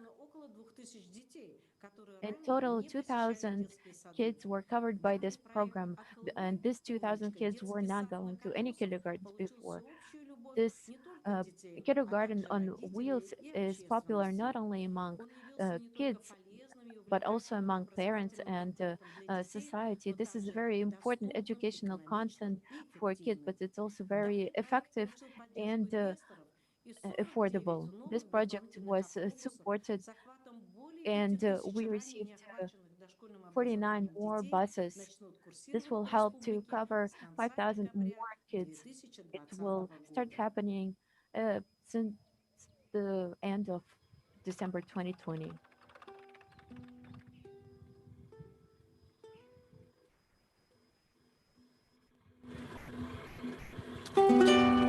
Ya, kacamata harus. Hello, sana sudah sama. Sana cah. Red, ikus. Ada teman-temannya. Sana.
Mistaken? Good.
Уважаемые участники конференции, дорогие Dear коллеги, participants of the conference, dear colleagues, thus the development of alternative forms of preschool education will help to solve the issues of providing the equal access to quality education and also to integrate new pedagogical methods and innovative methods. In conclusion, I would like to thank on behalf of the Ministry of Education of Uzbekistan and on behalf of myself to thank organizers for such a great conference and also to thank everyone who gives their all to the preschool education. Thank you for your attention. Thank you very much. And on such an optimistic note about the creation of future that is being created right here, right now, I would like to say that the creation of alternative forms can be used for different other regions of the Russian Federation. Once again, I would like to thank again the Ministry of Preschool Education of the Republic of Uzbekistan, and we are continuing our next topic is new preschool education program in Sweden. So we'll see what are the developments abroad in Sweden. Children's right, play activities, and sustainable development. Ingrid Engdahl, you have the floor. Thank you. Thank you, dear organizers, for inviting me to this conference. I'm just opening my PowerPoint presentation. So I hope you can see this. Otherwise, you need to tell me. So thank you. I'm going to thank you for all the previous presentations that's taken us around the world and the world to create good preschools for children. I'm going to focus on, once we have the preschools, what is early childhood education and what is teaching in early childhood education. And I will do this by sharing the new curriculum that we have in Sweden. As you know, the Swedish preschool education has a long tradition, but we just had the national curriculum developed in 1998, 2 years after the very first one that was in New Zealand, Te Whāriki, in 1996. The first curriculum is still standing, but it has been revised, and I'm going to talk about the revision that is now taking place. But first, just to remember, what is early childhood education in Sweden? We have a holistic approach. We talk about the whole child, the whole day, which means that every part of the day is important to think through. And the task for preschools is that the education should be enjoyable, secure, and rich in learning for all children. And I like this task very much because it is written in a child perspective. Who knows these things? Well, ask the children, they know. And another thing with the holistic approach is that we integrate everything. We call it educare, where play, care, learning, fostering, and development are integrated. And this is one of the key messages I want to send, that education in early years is educare. Talking about some international trends in early childhood education and care, more children participate, and we've just seen excellent examples from Uzbekistan how this is happening. And there's also an idea to strengthen the role of education in early childhood education. And with this comes a risk for schoolification. Let's look at Sweden. The 1998 curriculum was revised in 2010, and it was revised according to part number 2, to strengthen the educational role of preschools. So we got new goals in the curriculum for mathematics, language development, natural science, and technology. The task is the same, the mission is the same, but it's strengthened towards a more pedagogical approach. In 2018, the curriculum I'm now talking about, the concept of education was entered into the curriculum. Previously, we talked about activities in preschool or pedagogical work, but following a new Education Act from 2010, we are now talking about education throughout the whole curriculum. And with education comes a stronger link to other school systems, other school forms. And this is something we need to discuss, to develop early childhood education in its own form, in its own tradition, and not just carry on things that are good for secondary schools or universities. In the latest revision, the fundamental values have been strengthened. And I'm happy to tell you that we have the UNCRC, the UN Convention on the Rights of the Child, has been entered formally into the curriculum. It was not so formal earlier. The preschool should reflect the values and rights expressed in the UN Convention. Education should be based on what's in the best interest of the child, Article 3, and that children have the right to participation and influence, which is very much stressed in the Swedish curriculum throughout, that the people at center in education are the children, and they have the right to participate and to influence their everyday lives and the education. And finally, it's not just living according to the UNCRC, it's also giving the children the sense of them. They should be aware of their rights, so we must teach UNCRC also as a content.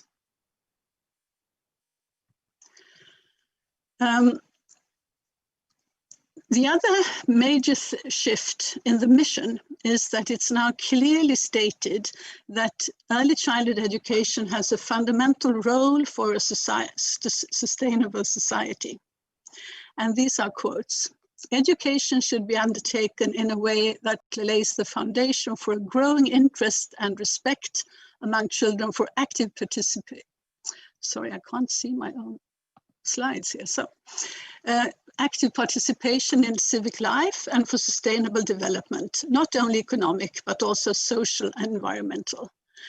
And the task for us educators in early childhood is that everyone who works in the preschool should promote respect for the intrinsic value of every person and strive for sustainable development. So from now on, the whole direction of the education in preschools in Sweden are towards sustainability. Should be. I hope they are. To give you a sense of what this could mean, these are also two of the new goals. We had actually 4 new goals in the last revision, and 2 of them are linked to sustainable development. The goals in the Swedish curriculum are to strive towards. It's not something you should achieve or tick off. It's to strive towards, and the head of the school and the team of teachers and staff, they develop how to make this happen. And for all goals, it's the sentence starts with, the preschool should provide each child with the conditions to develop. And here is about sustainability. A growing responsibility for and interest in sustainable development and active participation in society. And this is really recognizing the competences of young children in preschools and also of our educators.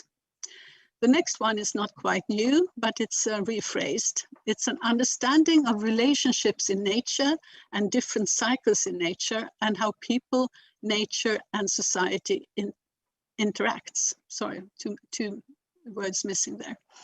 And the last one is the final goal we managed to get into the curriculum. And I'm really proud of this because I think everyone understands this. To develop an understanding of how different choices people make in everyday life can contribute to sustainable development. So here is a very down-to-earth goal where we can, on almost every aspect of everyday life, we can discuss, is this for sustainability or is this not good for the planet and the future? these two goals, these two changes to enter the UNCRC and the Mission for Sustainable Development is what really is added to the fundamental values. Another thing I'd like to bring up is that the 2018 curriculum re-establishes the importance of play in early childhood education and care. Play is the foundation of development. I have a problem here because, so let's see. Now I can read my own slides. Play is the foundation of development, learning, and well-being. For children, playing is an important activity in its own right. And this is a sentence that I really like. For children, playing is an important activity in its own right. It's also the arena where children think they have most to say, where they have most influence on their lives in preschools. Oh dear. Oops. Play should play a central role in education. An approach by everyone who is part of the work team and an environment that encourages play confirm the importance of play for children's development, learning, and well-being. These two sections have been sort of not so clear in previous editions of the curriculum, and now it's very clear. And I really like to stress the importance of the approach by the staff. Because if you think play is important for children, then you should arrange the environment, you should arrange your own thinking, saying that play is fantastic. So nothing about, oh, the children just played all day, we haven't done something special. No, it's a fantastic day. We've been able to prioritize play, and children have got new friends and learned a lot. That's another way to show the importance of play. And my own conclusion is that by putting these sections into the new curriculum of 2018, we have in a way restored the balance between play and cognitive learning, the influence on pedagogical cognitive learning that was stressed a bit in the 2010 edition. However, it's important to discuss play because research on play shows some tendencies that are not so likable. For instance, playing and learning are looked upon as two separated processes already in early childhood education. Let's say in a Swedish primary school, it could be organized that teachers say to children, sit down, do your tasks, learn what's supposed of you, then you may go outside and play in the recess. And in early childhood education, we just stress the importance of integrating play and learning, which means that they are not two separated processes. I think when children play, they have the possibility to learn and develop the most. So we don't want to separate those two processes. Another tendency is that more and more time is scheduled by teachers. We do want to promote as much learning and development as possible with our children, but that is not correlated to structuring the day so that each and every 10 minutes is decided by adults what to do. That's sort of contradictory to play and learning in early childhood education. And also the third tendency is time and space for child-initiated play is diminishing. In the Swedish curriculum, the so-called free play is now called child-initiated play. And it means that the possibility for children to choose what to do, what to play, with whom to play, where to play. And this is also framed by teachers today to a larger extent, which is not in accordance with the free play, the child-initiated play. So let's go back a second and look at what we know about play. What is play? No one really defines play, but there are characteristics of play, so you can recognize play. And some of them are sort of, maybe Huizinga was the first one to write these things, and then we have many researchers showing the same thing. Play is self-chosen, self-directed.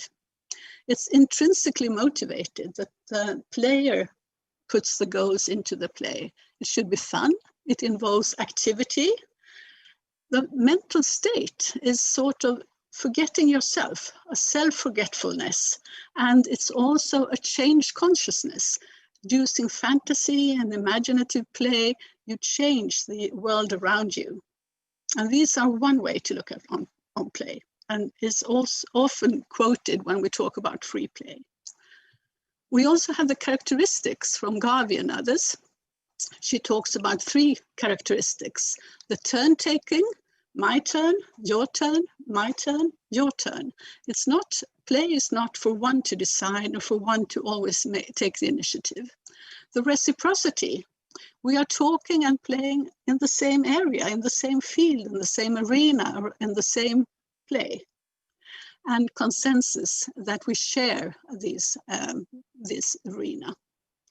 I think these 3 characteristics are interesting because this is something we should strive towards also in teaching and learning. But back to the concept of free play. The child is free, yes. The characteristic is self-chosen, self-directed, but it's also in an illusionary freedom, as Vygotsky says. Play takes place within cultural structure and cultural rules. So the free play, the child-initiated play, as I would like to call it from now on, is important, but it's not free from everything, and it should not be free from adults.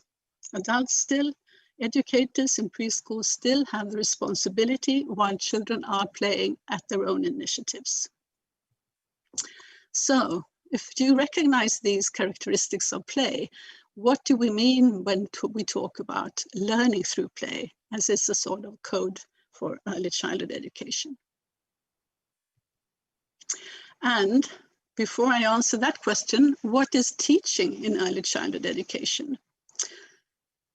In Sweden, we've had a child-oriented perspective on our early childhood pedagogy for some years. And in a recent qualitative study, it was found that we follow the children so much, so maybe we don't teach enough. And teachers also say we don't like the word teach. We want to be with the children, we do pedagogical work, but we don't want to teach, which is a sort of way to distance yourself from from teaching in a way that you don't like, teaching that is more instructive. So the huge discussions among teachers in Sweden with the new curriculum is, what is teaching? Don't we teach enough? How should we teach? And this is what the curriculum says about teaching. Education includes teaching. So early childhood education is a larger entity with care, play, activities, art, friendship, and so on. But it's also including teaching, where teaching means stimulating and challenging the children, taking the goals of the curriculum as a starting point and a direction. So education is not the same as teaching. And education and teaching are not the same as learning. We need to be good at defining these 3 different concepts and realize the differences and the likenesses between them. Teaching should be based on a content that is planned or appears spontaneously, as children develop and learning takes place at all times. So based on a content, yes, teachers should have a plan based on a content to stimulate and challenge the children. But a characteristic for teaching in early childhood education is also that it appears spontaneously. If we want to give influence to children, we need to follow their play, follow their interests, follow what they are curious about. And sometimes we need to put our plans aside and act and teach spontaneously on what is happening around us. What is the key point of interest for these children right now? And that's where maybe teaching makes the best, has the best input. I would like to show something about what is discussed as giving high quality in teaching in early childhood in Sweden. And it is really about adopting a child perspective, striving to approach the children's perspective. And this means recognizing that there's a difference between the child perspective. Let's say Article 3 in the UNCRC, in the best interests of the children. This is something that is defined and carried out by adults. But we also have the children's perspective, where we try to understand what is in the best interest explained by the children themselves. What are their point of view? What are their interests? And to recognize the difference and to use this difference, having the idea of the best interests of the child here in your mind, observing the children and realizing what are they full of, what's in their hearts and minds, and how could this be combined? That is a quality aspect of early childhood education. And you can call it a relational pedagogy. The quality lies in this way of thinking. Quality lies in the meetings with the children, that you genuinely put yourself at the same level with the children and fulfill a genuine communication. And the interaction with peers and with educators in early childhood education is the key to quality. And I will now continue to describe a new study from Sweden, which is called Play Responsive Teaching in Early Childhood Education, and is reported in a Springer book, as you see. And the starting point for this research study is to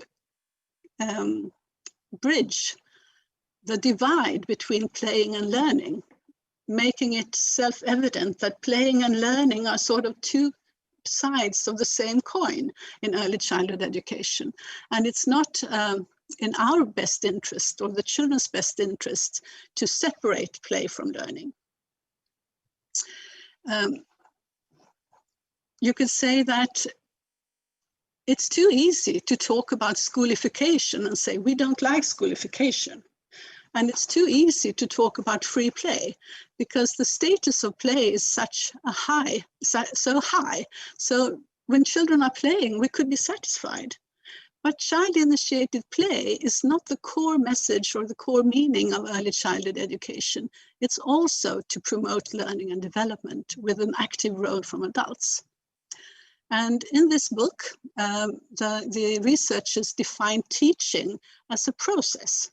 It's not something that is decided and given from the adults to the children. It's a process back and forth between children and educators. And this is opposed to if you talk about instruction, where instructors, teachers, educators give tasks and correct the answers, give tasks and look up the answers. That is more of an action. There's no process here. There's already a correct answer. Like, I know you love Pippi Longstocking and Astrid Lindgren. And you know, when Pippi Longstocking went to school, she asked the teacher, why do you always pose questions when you already know the answers? She realized the fakeness of these kind of fake questions. So teaching is a process back and forth. This research is made by 3 universities, headed by Gothenburg University under Niklas Pramling and Ingrid Pramling Samuelsson, 2 professors I know. They are also well known here in Russia. Responsiveness is defined as a minimum of 3 turns. If the teachers tell something to the children, come here, that's an instruction, but it's also a one turn. If the children respond, no, we want to play more, then we have a 2 turn. If the teachers then say, oh, you're playing, what are you playing? May I join you? Then we have the 3rd turn coming. And there is where the possibility for joint action and teaching starts.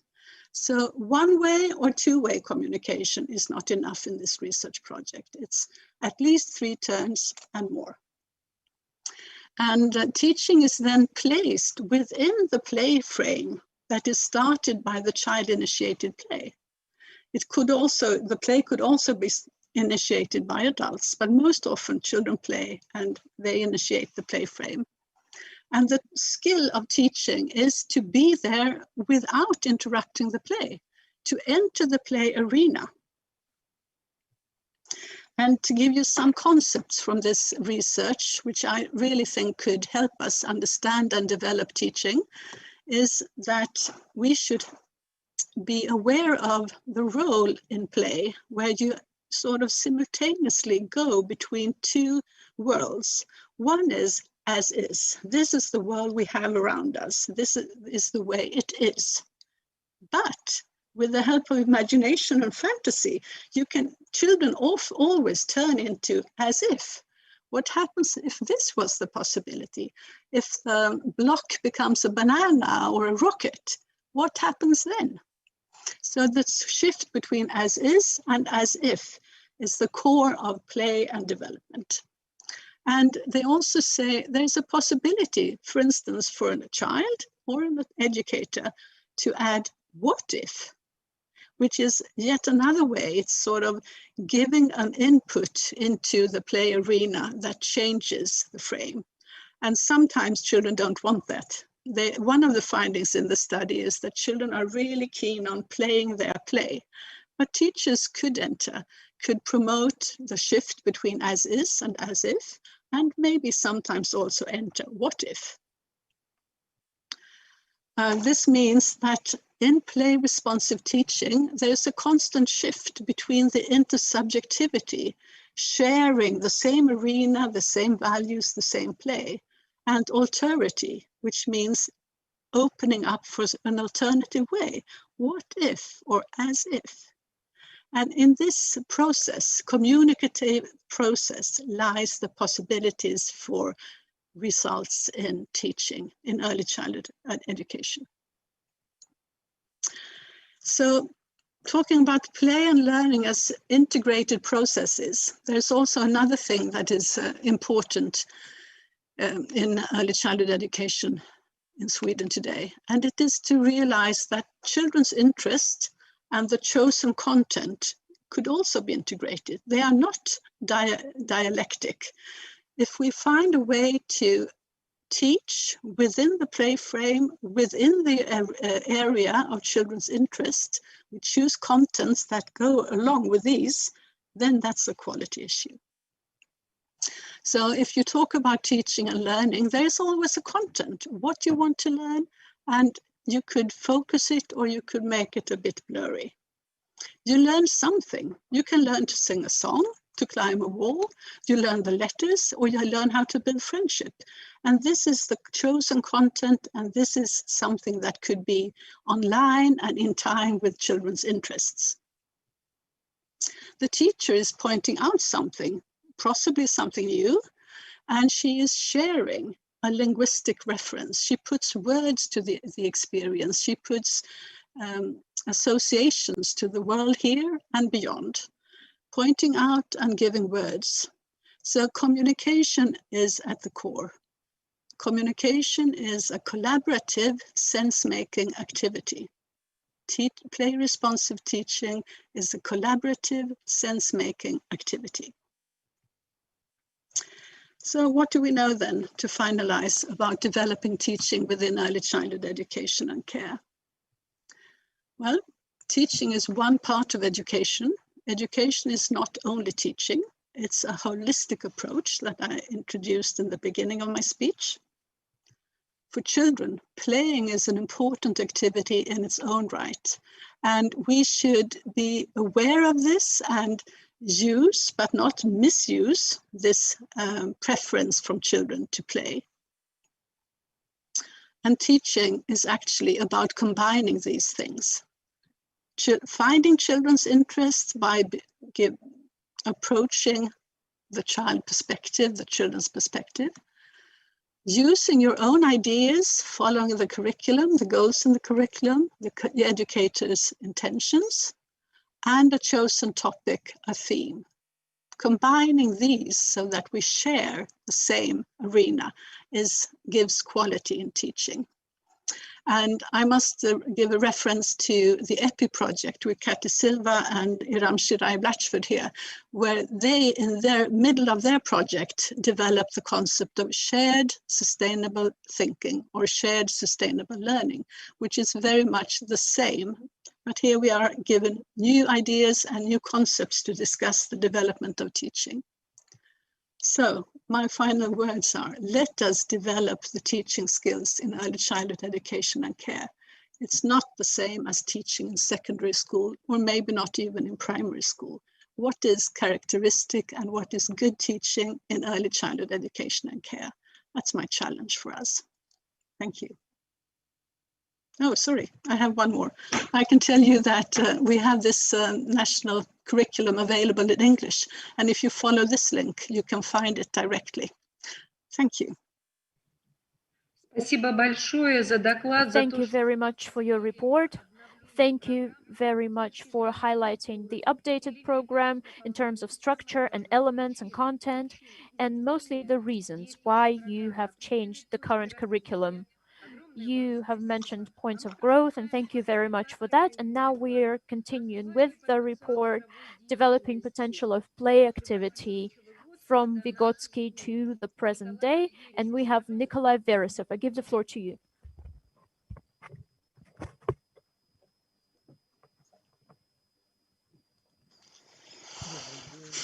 Good afternoon, dear colleagues.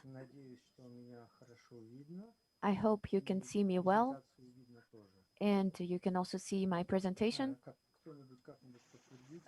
Please tell me something that everything is okay with the connection. Yes, everything is okay. Okay, because I'm connecting from Australia. Who knows? Dear colleagues, first of all, I would like to thank for the opportunity to participate in this great conference. And I just want to say, not to make people like me, but genuinely that for me, this is a great honor and also an opportunity to share with you some thoughts on this topic. В программе тема указана как «Развивающий потенциал игровой деятельности» от Vygotsky. The topic in the program says developing potential of play activity from Vygotsky to the present day. I was preparing yesterday and today. I was thinking how to make my presentation, how to build my presentation, and I thought that there is hardly anyone at this conference or who doesn't know anything or who needs to be persuaded to understand the developing potential of play activity.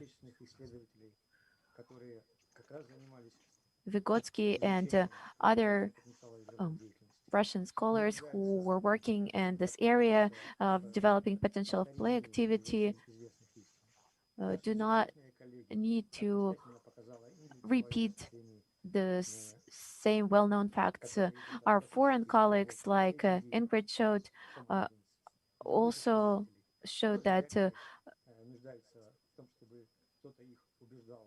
based on other scholars, for example, Almadudins, probably don't need to be persuaded to think that there's a great potential in play activity. So I would like to change the topic a little bit.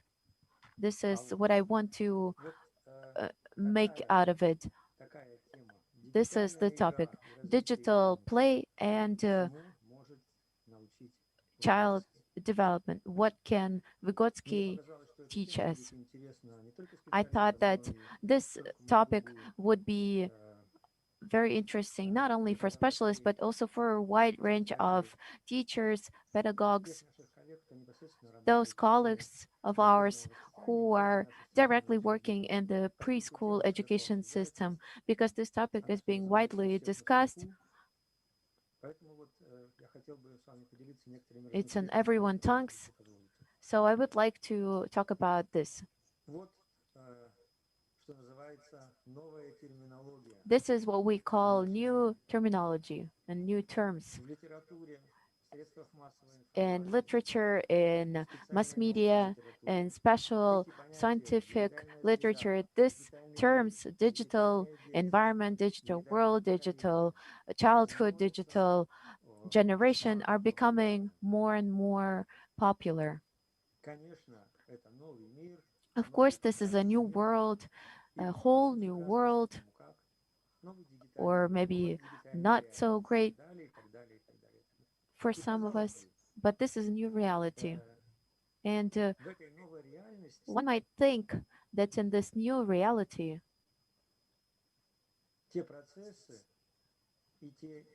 those processes and those ideas that been spoken, let's say 100 years ago, cannot be relevant. And the question is, why are we talking about Vygotsky? What Vygotsky has got to do with it? Because his theory was created 100 years ago when there was nothing about the digital environment, a digital childhood, and these principles and laws of development that were present at that point are probably not working now because kids are different and environment is different. So is the Vygotsky theory still relevant, and can we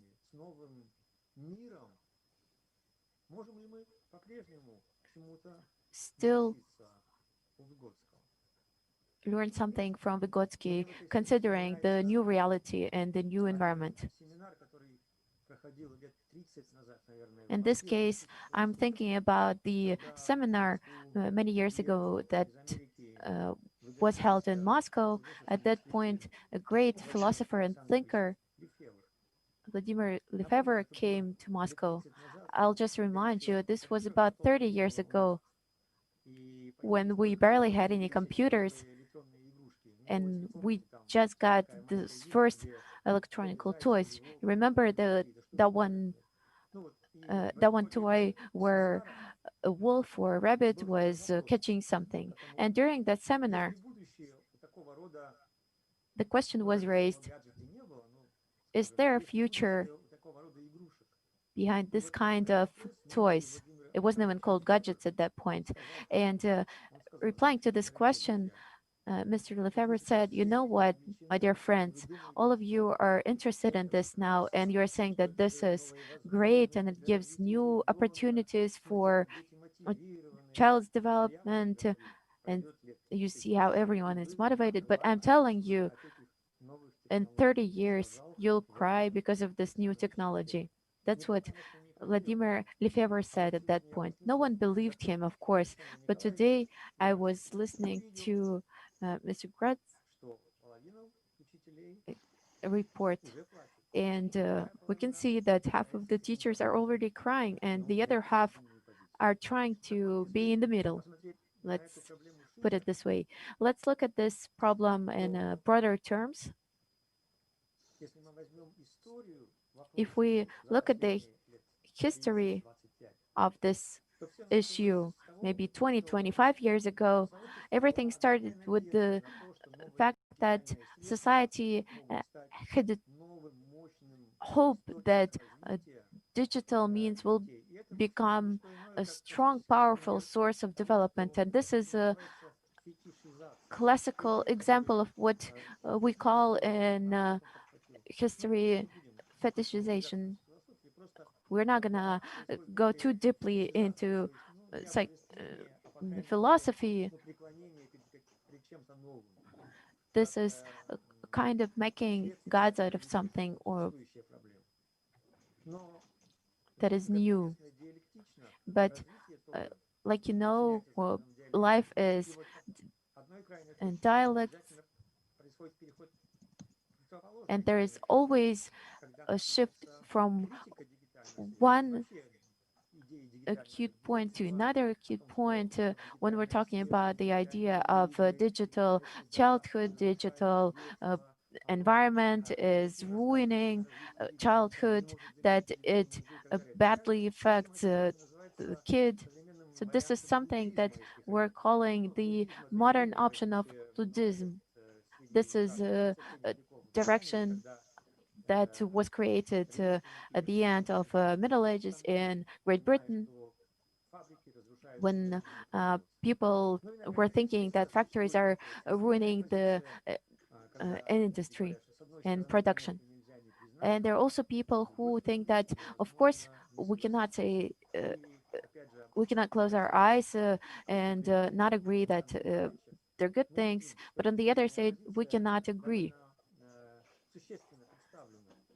So this position is well represented in this study, but this middle position is not very well thought through. This is an example of pseudo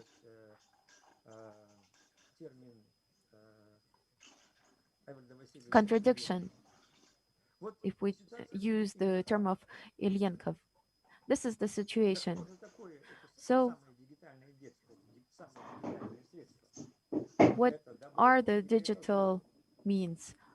Are they the good or the evil? What do we need to do with it? And so I think that one of the answers to this question can be our looking at the historical and cultural heritage of Vygotsky. I think that he has some ideas that could help us understand the problem and look at it through theory, because we need these terms not just in isolation, but we need to look deeper into them, not just on the surface. So through the scientific terms, we're trying to understand the content of these terms and the meaning of these terms. So I would like to stop on two interpretations of Vygotsky. The first term is the understanding of sign. Everyone who is studying Vygotsky, who heard about it, understands this, kind of like people understand the subconscious in Freud's teachings. So this idea is so well known that it's directly connected with Vygotsky theory. And so the first thing that comes to mind when you're talking about the about Vygotsky theory is this thing. So there's nothing new, I guess, but I'll try to suggest something new for your discussion. And the second idea that is unfortunately not so well known, and some people don't know anything about it, is the idea of cooperation between ideal and real forms as an essential specifics of kids' development. I will show you how two of these ideas will help us solve the problems that we are facing today.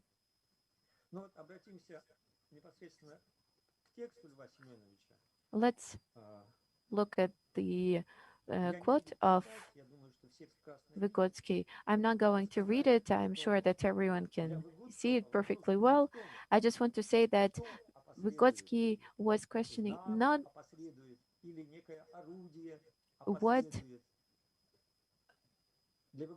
is important in this case, the sign or the means. He was not asking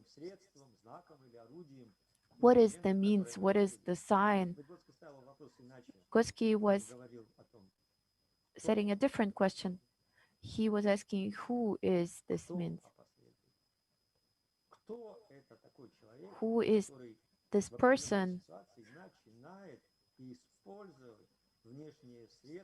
who starts to use external means at some point, and using this external means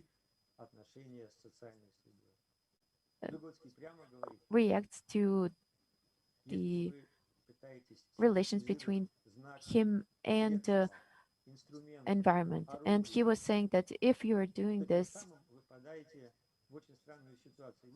then you end up in a pretty strange situation. You are giving to some things this magical functions that they actually don't have. И как бы предупреждая, как бы пытаясь нас в этом убедить, and Выгодский говорит, trying человека забыли. trying В этом to ваша ошибка. remind Ну, us человека about this забыли, problem. известная Vygotsky is цитата saying, Гумилев you «Вишневый forgot сад». about a В этом person. смысле This is your человека mistake. забыли.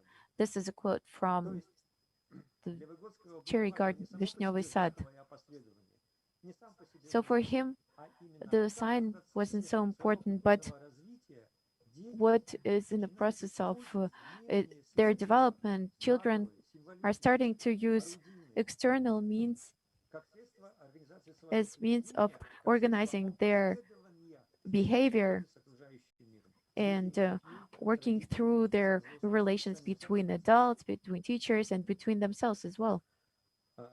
Говорит о том, что знак или средство нечто опосредует. Это все равно, что говорить But saying that means are reacting to something в экспериментах Келлера. is the same as saying that the stick Вот shook the мне кажется, fruit from the это очень tree важное itself. и очень So I глубокое think that this положение, is очень a глубокая мысль, very которая по многу important, до a сих пор very еще до deep конца не thought осознана. that is not understand to the Продолжает end дальше.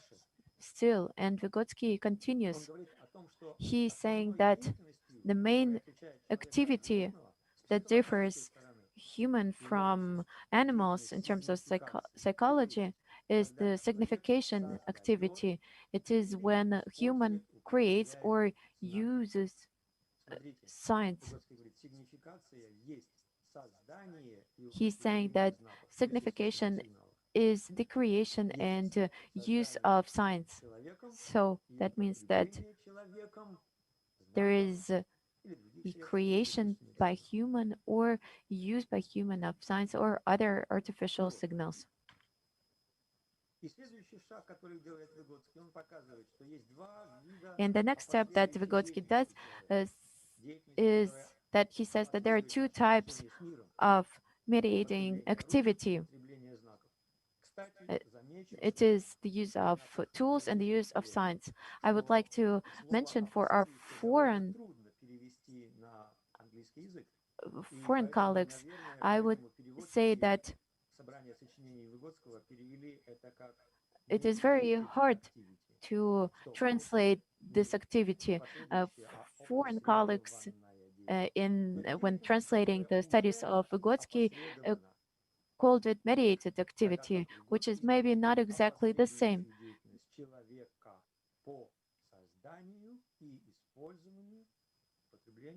Because I think that Vygotsky was talking about something else. When a human is using the tools and the signs. So what comes next? And then Vygotsky continues his thoughts.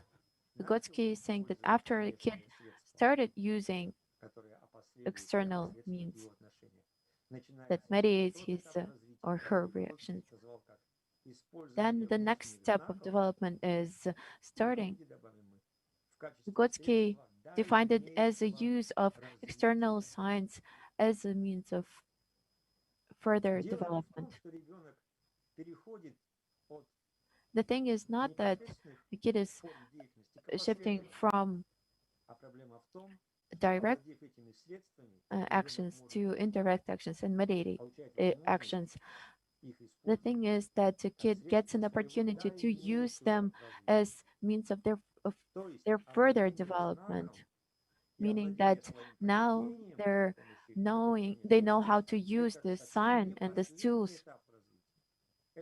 This is not the last step in the development. This is a needed first step, because when they learn how to use these signs and to use this external means,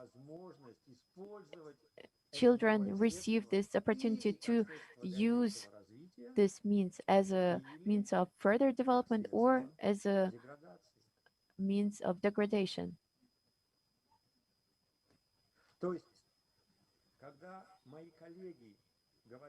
So when my colleagues are saying that one of the main ideas of Vygotsky is the idea of freedom, I'm always asking them, yeah, freedom. So a child learn how to use this external means. So now their actions are independent from external factors. They can control their actions. So they did receive this heritage, but what are they to do with this heritage? And there are two ways, either to use it as means of development or to use it as means of degradation. And this does not depend on children. This depends on the social environment where children start using this means. And this leads us to a second idea in Vygotsky theory that I wanted to talk to you about. This is an idea of ideal forms. I will start with a simple example. Let's imagine early Middle Ages in Europe, in Central Europe. A simple person, before deciding something, thinks that he will consult someone and goes to astrologists in order to receive the horoscope and to predict the future. Let's call it this way. This is a normal situation for early Middle Ages, where the mindset was not even religious, it was mythological. Because as we know, pretty much all religions are very skeptical about astrology. So this is the situation. What else do we expect from a person who lived at that period of time? Nothing else. So now let's imagine him in our modern times. They will pick up this thing, a mobile phone, which is actually one of the achievements of scientific thought, technology based on the knowledge of rules of nature. So let's pretend this person takes iPhone, opens internet, and internet is another achievement, great achievement based on a deep understanding of rules of nature, on scientific understanding. And we'll say, well, of course, this is 21st century, this is scientific mindset. But what does our person do in 21st century? They pick up the phone, open the internet, and open horoscope for tomorrow. So they're using the high-tech technology, the most powerful technology, the most powerful means, and using this means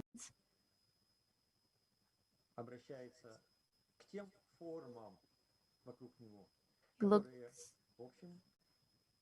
at those forms around him that are pretty far from scientific. So the mindset of this person is to some extent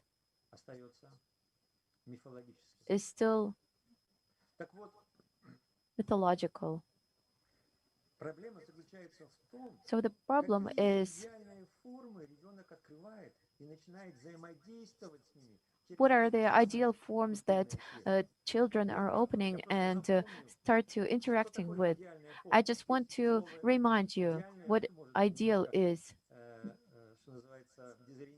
Maybe in this case, the word ideal can disorient. Mr. Vygotsky was saying that social environment is the source of all the specific human features of personality. And this is happening in the process of real cooperation between ideal and real forms. Social environment is not going to be a source of the cultural development. If this is not available for children, then there's not going to be any cultural development, even though all the means are there. So what are these ideal forms? There is nothing mystical in these ideal forms per se. Vygotsky was calling ideal forms developed forms of cultural behavior, some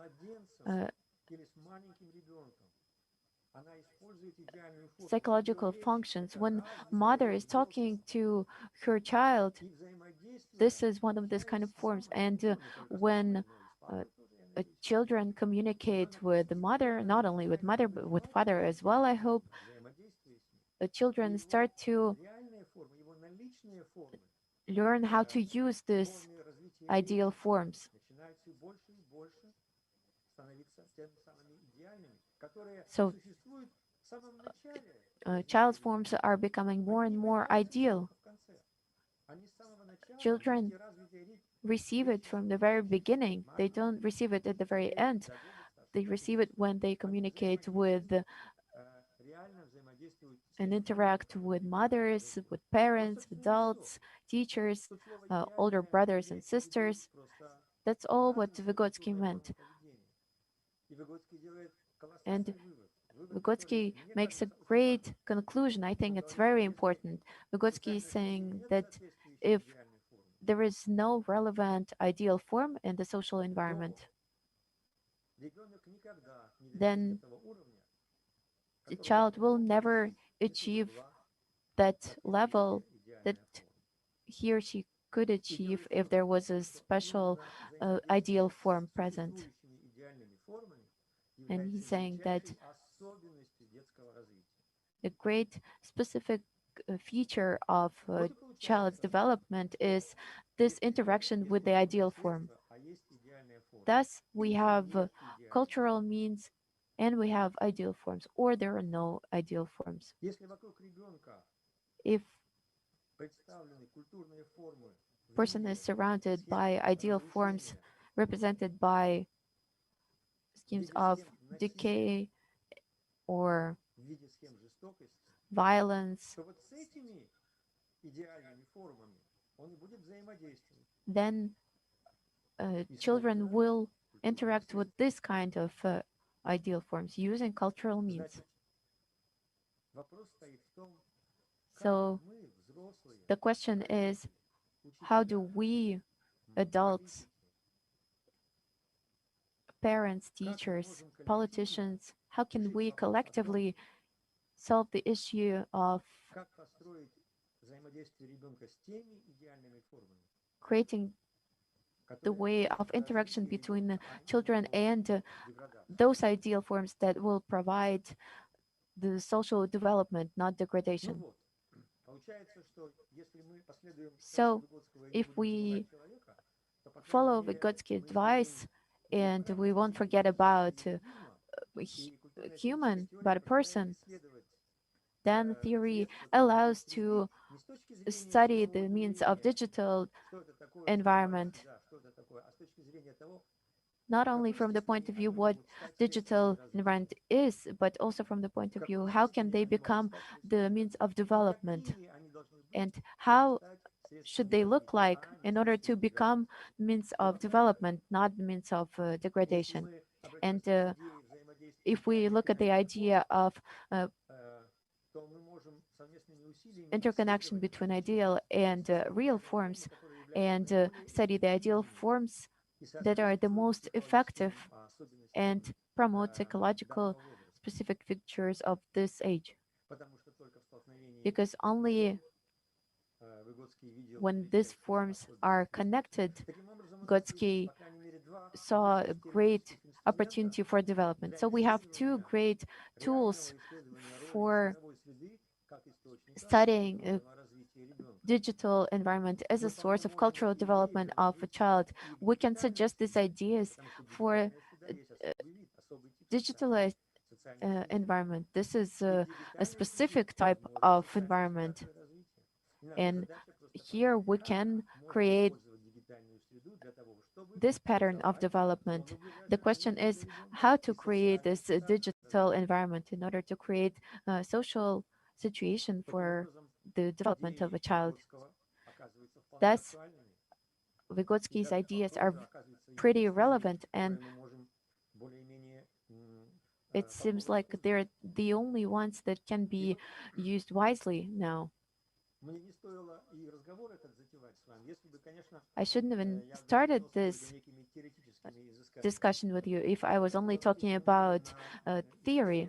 I would like to bring your attention to the study that we started together with my colleagues from Moscow State University, and we have some participants from that project, including Nikolai and Alexander Veraksa. And one of the topics of our study was to find out how digital games and digital play in early childhood can become means of cultural development. Why did we choose this subject and this topic? Because if we read literature, we find out that there are two requests, at least two requests. One request is coming from teachers of elementary education, preschool teachers. The question is that it's very important for them to understand which digital games can be recommended to kids in terms of these digital games being not just not harmful, but will also promote the development. So now there are no criteria, but requests already exist. And another request is from the developers and those who create these games. So those people who create the games and work in the marketing of this area, they're asking, are there any criteria of evaluating these digital games in order to advertise them, in order to show that they are recommended by specialists? Thus, there are requests, but there is not enough study in this area. I'll just show you an example. There are a lot of different studies abroad and in Russia regarding digital games.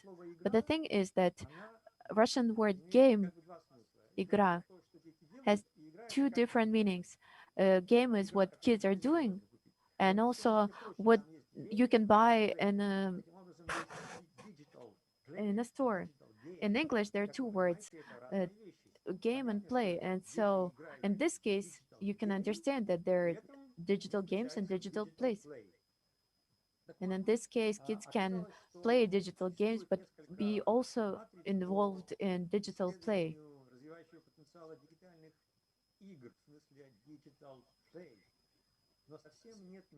And in this case, there are almost no criteria and no studies directed at finding the criteria and the features that should be included in digital games for them to become an important thing that will play a role in digital playing. And thus, we are working on this article, and whenever it's published, I hope we will be able to share with you. I think it's going to be interesting. Well, first of all, the digital game should be organized the way that it's impossible to play this game alone. So this digital game will become good for kids only when it's impossible to work alone, and that they can be played together with someone, for example, with parents or elder siblings. In this case, children will use digital games in order to improve their communication with adults, for example.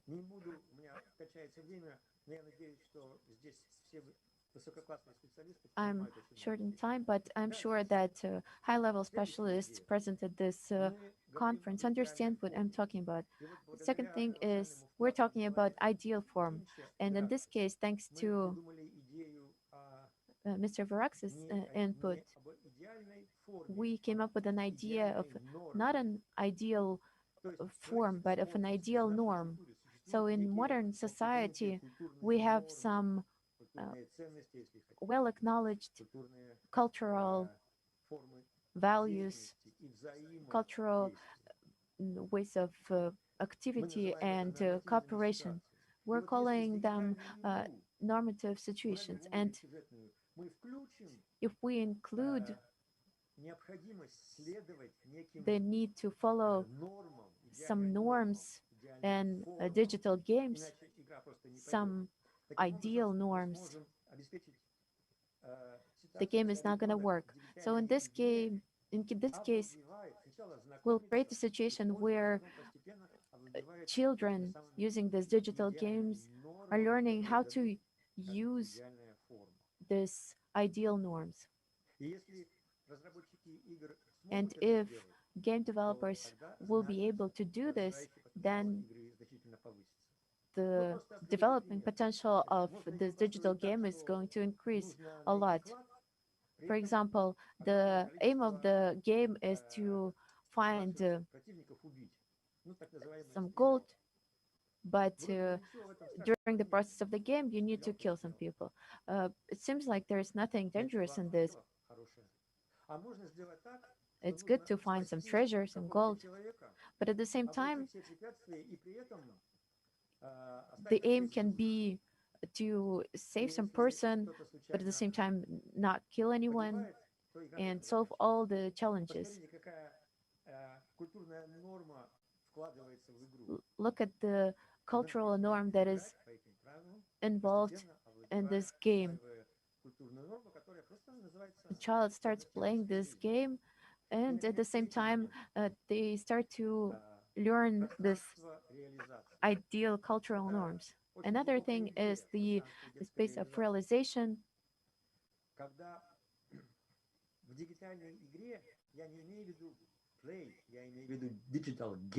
And digital game, not a digital play, and digital game should include the situations where the children need to make a decision when they have a choice,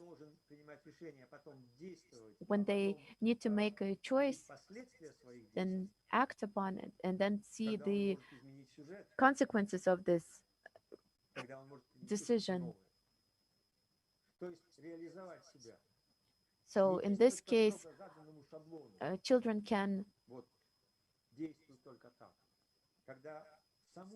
choose their path of acting. If games will include an opportunity for kids to act this way or another, this will promote child's opportunity to evaluate different options and different opportunities, act differently depending on their potential, depending on their imagination, creativity,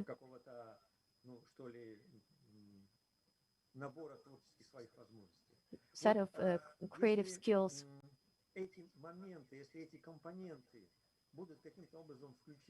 If these components are somehow included in a digital game, then digital play will also become this kind of activity that will allow to implement this new type of game the same way as traditional games and plays promote children's development. So this will be a specific uh, playing activity, but it will have an extremely huge potential for growth. Dear colleagues, this is all that I wanted to tell you. Just in case, here are some links to some of my websites and my articles. I'll be glad to reply to all of your questions, and I'll be happy to get some feedback. Thank you very much.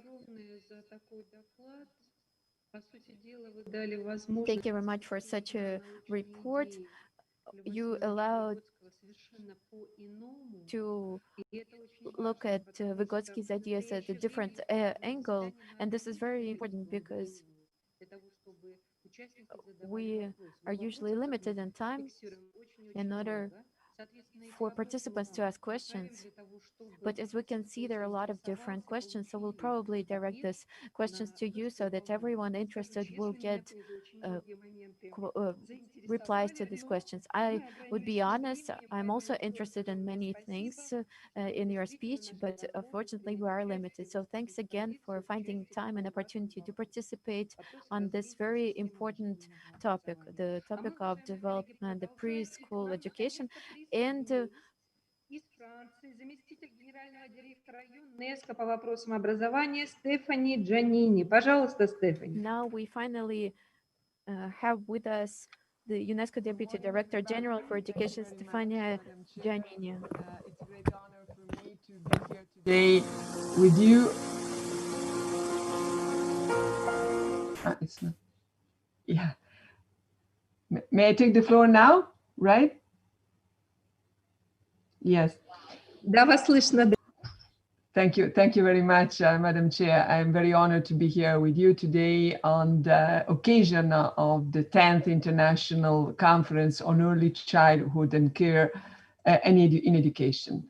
And I wish to start thanking the Russian Federation for providing continued prominence to early learning. This is a tradition in this country. This is a tradition rooted in historic expertise in the field of child development, as the previous speaker clearly demonstrated, and political commitment to educational provision from the youngest age that dates back to the early 20th century. 10 years ago in Moscow, UNESCO, in cooperation with the Russian Federation and partner organizations, organized the World Conference on ECC. And it was a very, very appropriate entitled Building the Wealth of Nations. This was a milestone conference that pushed early childhood care and education up on the policy and research agenda worldwide. It built on the notion that learning begins at birth and requires an expanded vision of education from the earliest years that found expression in the declaration of the 1990 Jomtien Conference on Education for All. Well, the Moscow conference set out a clear agenda for action. It was about spanning legislative frameworks, scaling up and expanding access to exemplary programs, resource mobilization, and strengthening research monitoring and legislation. It placed definitely priority on reinforcing equity, inclusion, and quality of ECC services. It's a clear, important roadmap established 10 years ago. And 10 years on, we have a very sound body of knowledge on why early childhood care and education carries so much influence.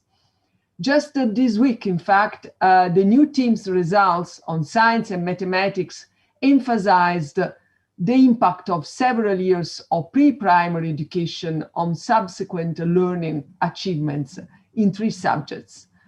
Early childhood care and education lays the foundation for lifelong learning and development, definitely. It is significant that the international community committed to ensure that all girls and boys have access to quality early childhood development care and pre-primary education as an integral part of the 2030 Sustainable Agenda for Development. These programs counter socioeconomic disadvantage, leveling the playing field to give children a strong start in school and life. At a time when inequalities, poverty are unfortunately on the rise, this is a crucial topic. This is a crucial lesson, one about social justice and equal opportunity. And these lessons are somehow backed up by science, neuroscience especially, that has much to tell to tell us about investing in the early years, investing more, investing better. That early childhood is the most remarkable period of brain development, has been today extensively documented, extensively demonstrated. We have clear evidence of that.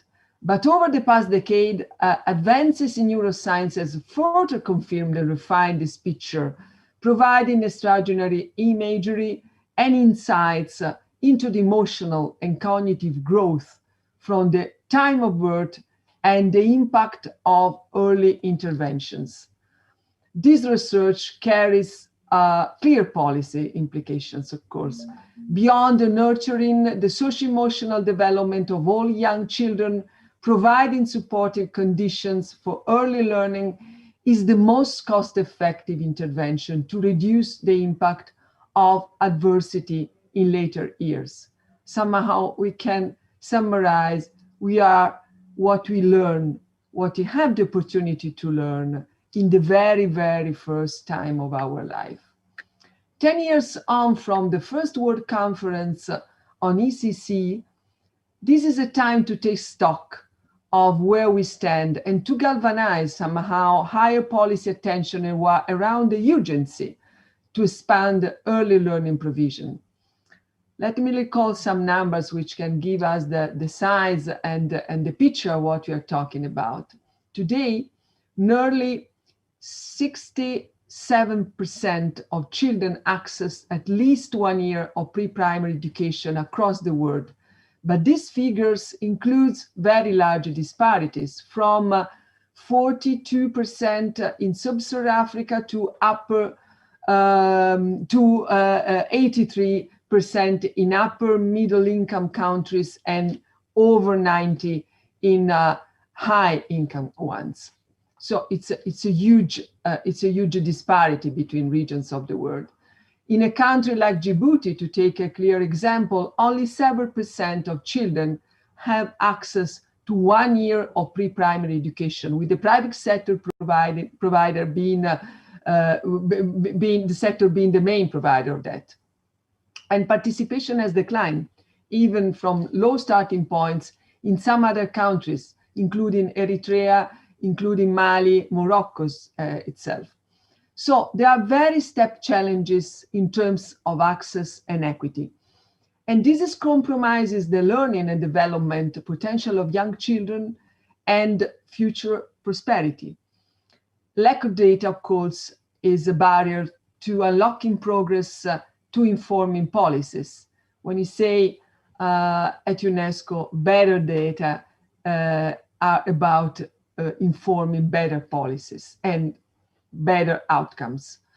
Only 1/3 of countries worldwide reported data on the Holistic Early Childhood Development Index 2018. As proposed at the Moscow conference, UNESCO has worked with a wide range of partners to develop this index, consisting of indicators in the domains of health, nutrition, education, social protection, poverty, and parent support. Today, we work together with partners, and the work is under the purview of UNICEF as custodian agency to monitor the SDG 4.2. We stand now, ladies and gentlemen, at a turning point, which requires new levels of solidarity and commitment to education. We cannot avoid to mention the huge impact of this sanitary crisis, the COVID-19, on education as a sector, as a public sector. The Secretary General's policy brief of children warns this year that between 40 and 60 million children could fall into extreme poverty because of the pandemic. Lockdown has led to hate and abuse and violence against children. And this is another very, very worrying dimension. According to our preliminary research, enrollments in the primary education could decline by nearly 3%, affecting 5 million children. And to the best of our knowledge, stimulus packages are allocating an early invisible share, less than 1% to education as a whole, as a sector. As dramatic as the COVID-19 crisis has been, it has provided an opportunity as well, an opportunity to rethink the future of education around more inclusion and resilience. And this starts for sure with early childhood care and education.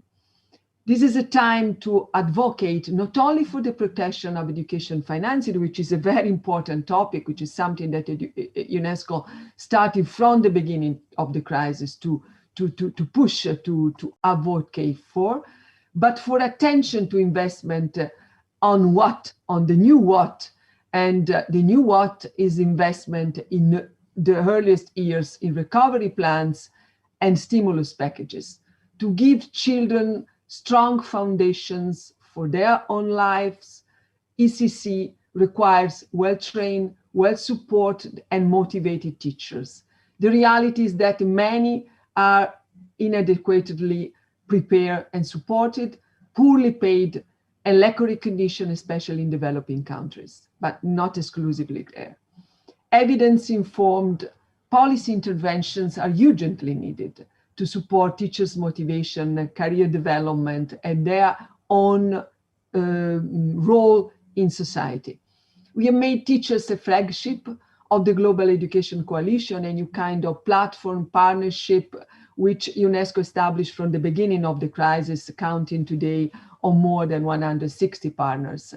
And one of our aims in this global coalition is to train some 100,000 teachers, early childhood teachers, including through dedicated online platforms as well as offline through peer learning and sharing of already available pedagogical resources, which has been stored through the last years of research and good practices in education. Finally, taking on board the rich body of research in cognitive science and neurosciences that already referred to above, countries should be supported to develop programs that truly unlock young children's extraordinary learning potential, stimulated the social and emotional development while meeting essential health and nutrition needs. And this is, let me say, is about really linking and bridging better than we did in the past, research, outcomes, and education, pedagogies, investment, and development. For this is very much important to increase collaboration between sectors. Educational, health, and social players have to advance their own integrated approach, which is a key factor to have a very real and true progress in our common agenda. We know that shock, trauma, deprivation can have severe long-term consequences on the young child's brain development. The right to play is crucial for healing, developing relationships, and the sense of belonging, let me say it like this. Neuroscience research shows how children manage their stress and how they express their emotions through play where they lack the words. Let me conclude then what we can do now, here and now, in terms of relaunching commitment to move the ECC agenda with two major activities, which UNESCO is launching in the coming weeks and months. First, as a follow-up to the call for action launched this summer by Princess Laurentien from the Netherlands, UNESCO is convening an innovative dialogue on ECC to engage global leaders, policymakers, and many other ECC stakeholders in a global partnership strategy in pursuit of SDG target 4.2. The aim is to increase policy commitment, mobilize stakeholders, and leverage resources for early childhood care and education. We will engage partners in developing a global partnership strategy to accelerate progress and as a framework for building stronger collaboration in the education system's response to COVID-19. This is still part of the big initiative which we called the Global Education Coalition I mentioned above. And I'm glad that our International Institute for Technology and Education based in Moscow is a partner for today's conference and can play a role in building these linkages. A first technical session is planned on 16 December next week, followed by a high-level one on 28 January 2021 to present the draft global partnership strategy. I warmly invite all of you to join this effort. And second, UNESCO is celebrating the 60th anniversary of the UNESCO Convention Against Discrimination in Education, as you know. This anniversary campaign, Say No to Discrimination in Education, begins today on Human Rights Day. On this occasion, we are launching a new study on right to pre-primary education that provides a global overview of the adoption of legal provisions for free and compulsory pre-primary education at national level from a right-based perspective. The study shows that of the 182 countries with available data, slightly more than 1/3 have established free pre-primary education in national legal documents and policies. And it's not enough, of course.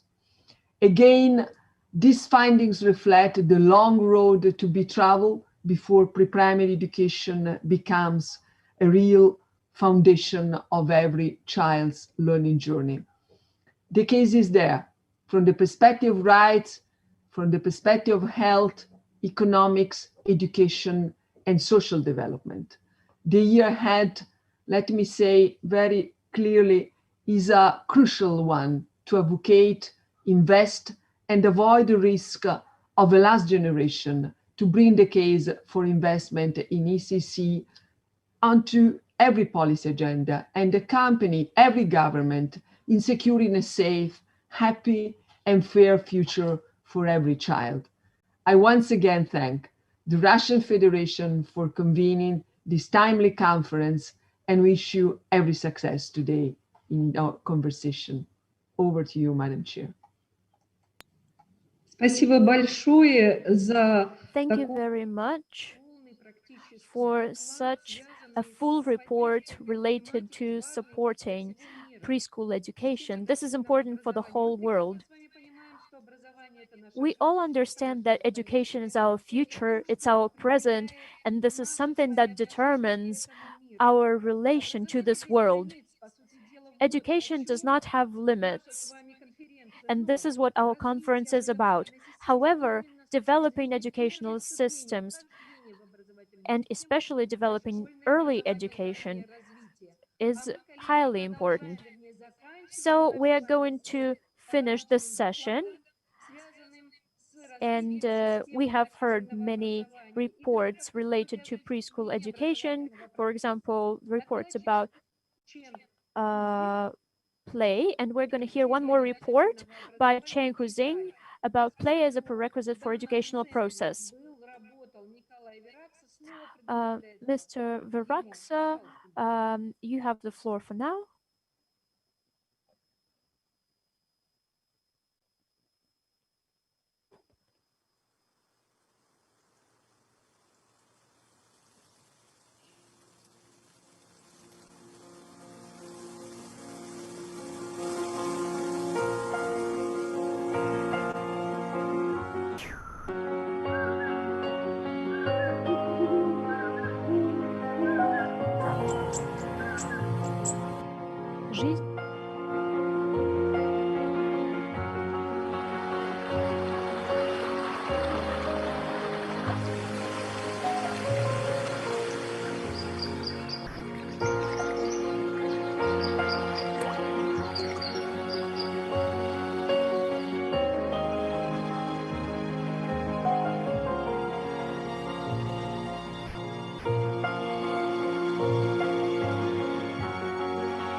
翅膀很刺激，学蝴蝶飞。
只要不带我出去啊，我的心会一片一片的碎掉。后来碎掉的那几片心就会变成渣渣。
游戏是儿童身体和心灵成长的内在需求。我们抱着让游戏点亮儿童生命的坚定信念，进行了一场历时15年的把游戏的权利还给孩子的革命。这场游戏革命让我们发现了了不起的儿童，让我们学会了去理解和尊重儿童，让我们懂得了童年是值得崇拜、值得敬畏、值得被深深的爱的。So Angiplay transcends location and nationality and culture because it speaks to the deep need of human beings to engage with the world, with ideas, and with each other in a meaningful way, and have the support of the adults in their lives, the teachers, the parents, the larger community to help them fulfill their greater destiny in terms of their own learning and development of themselves.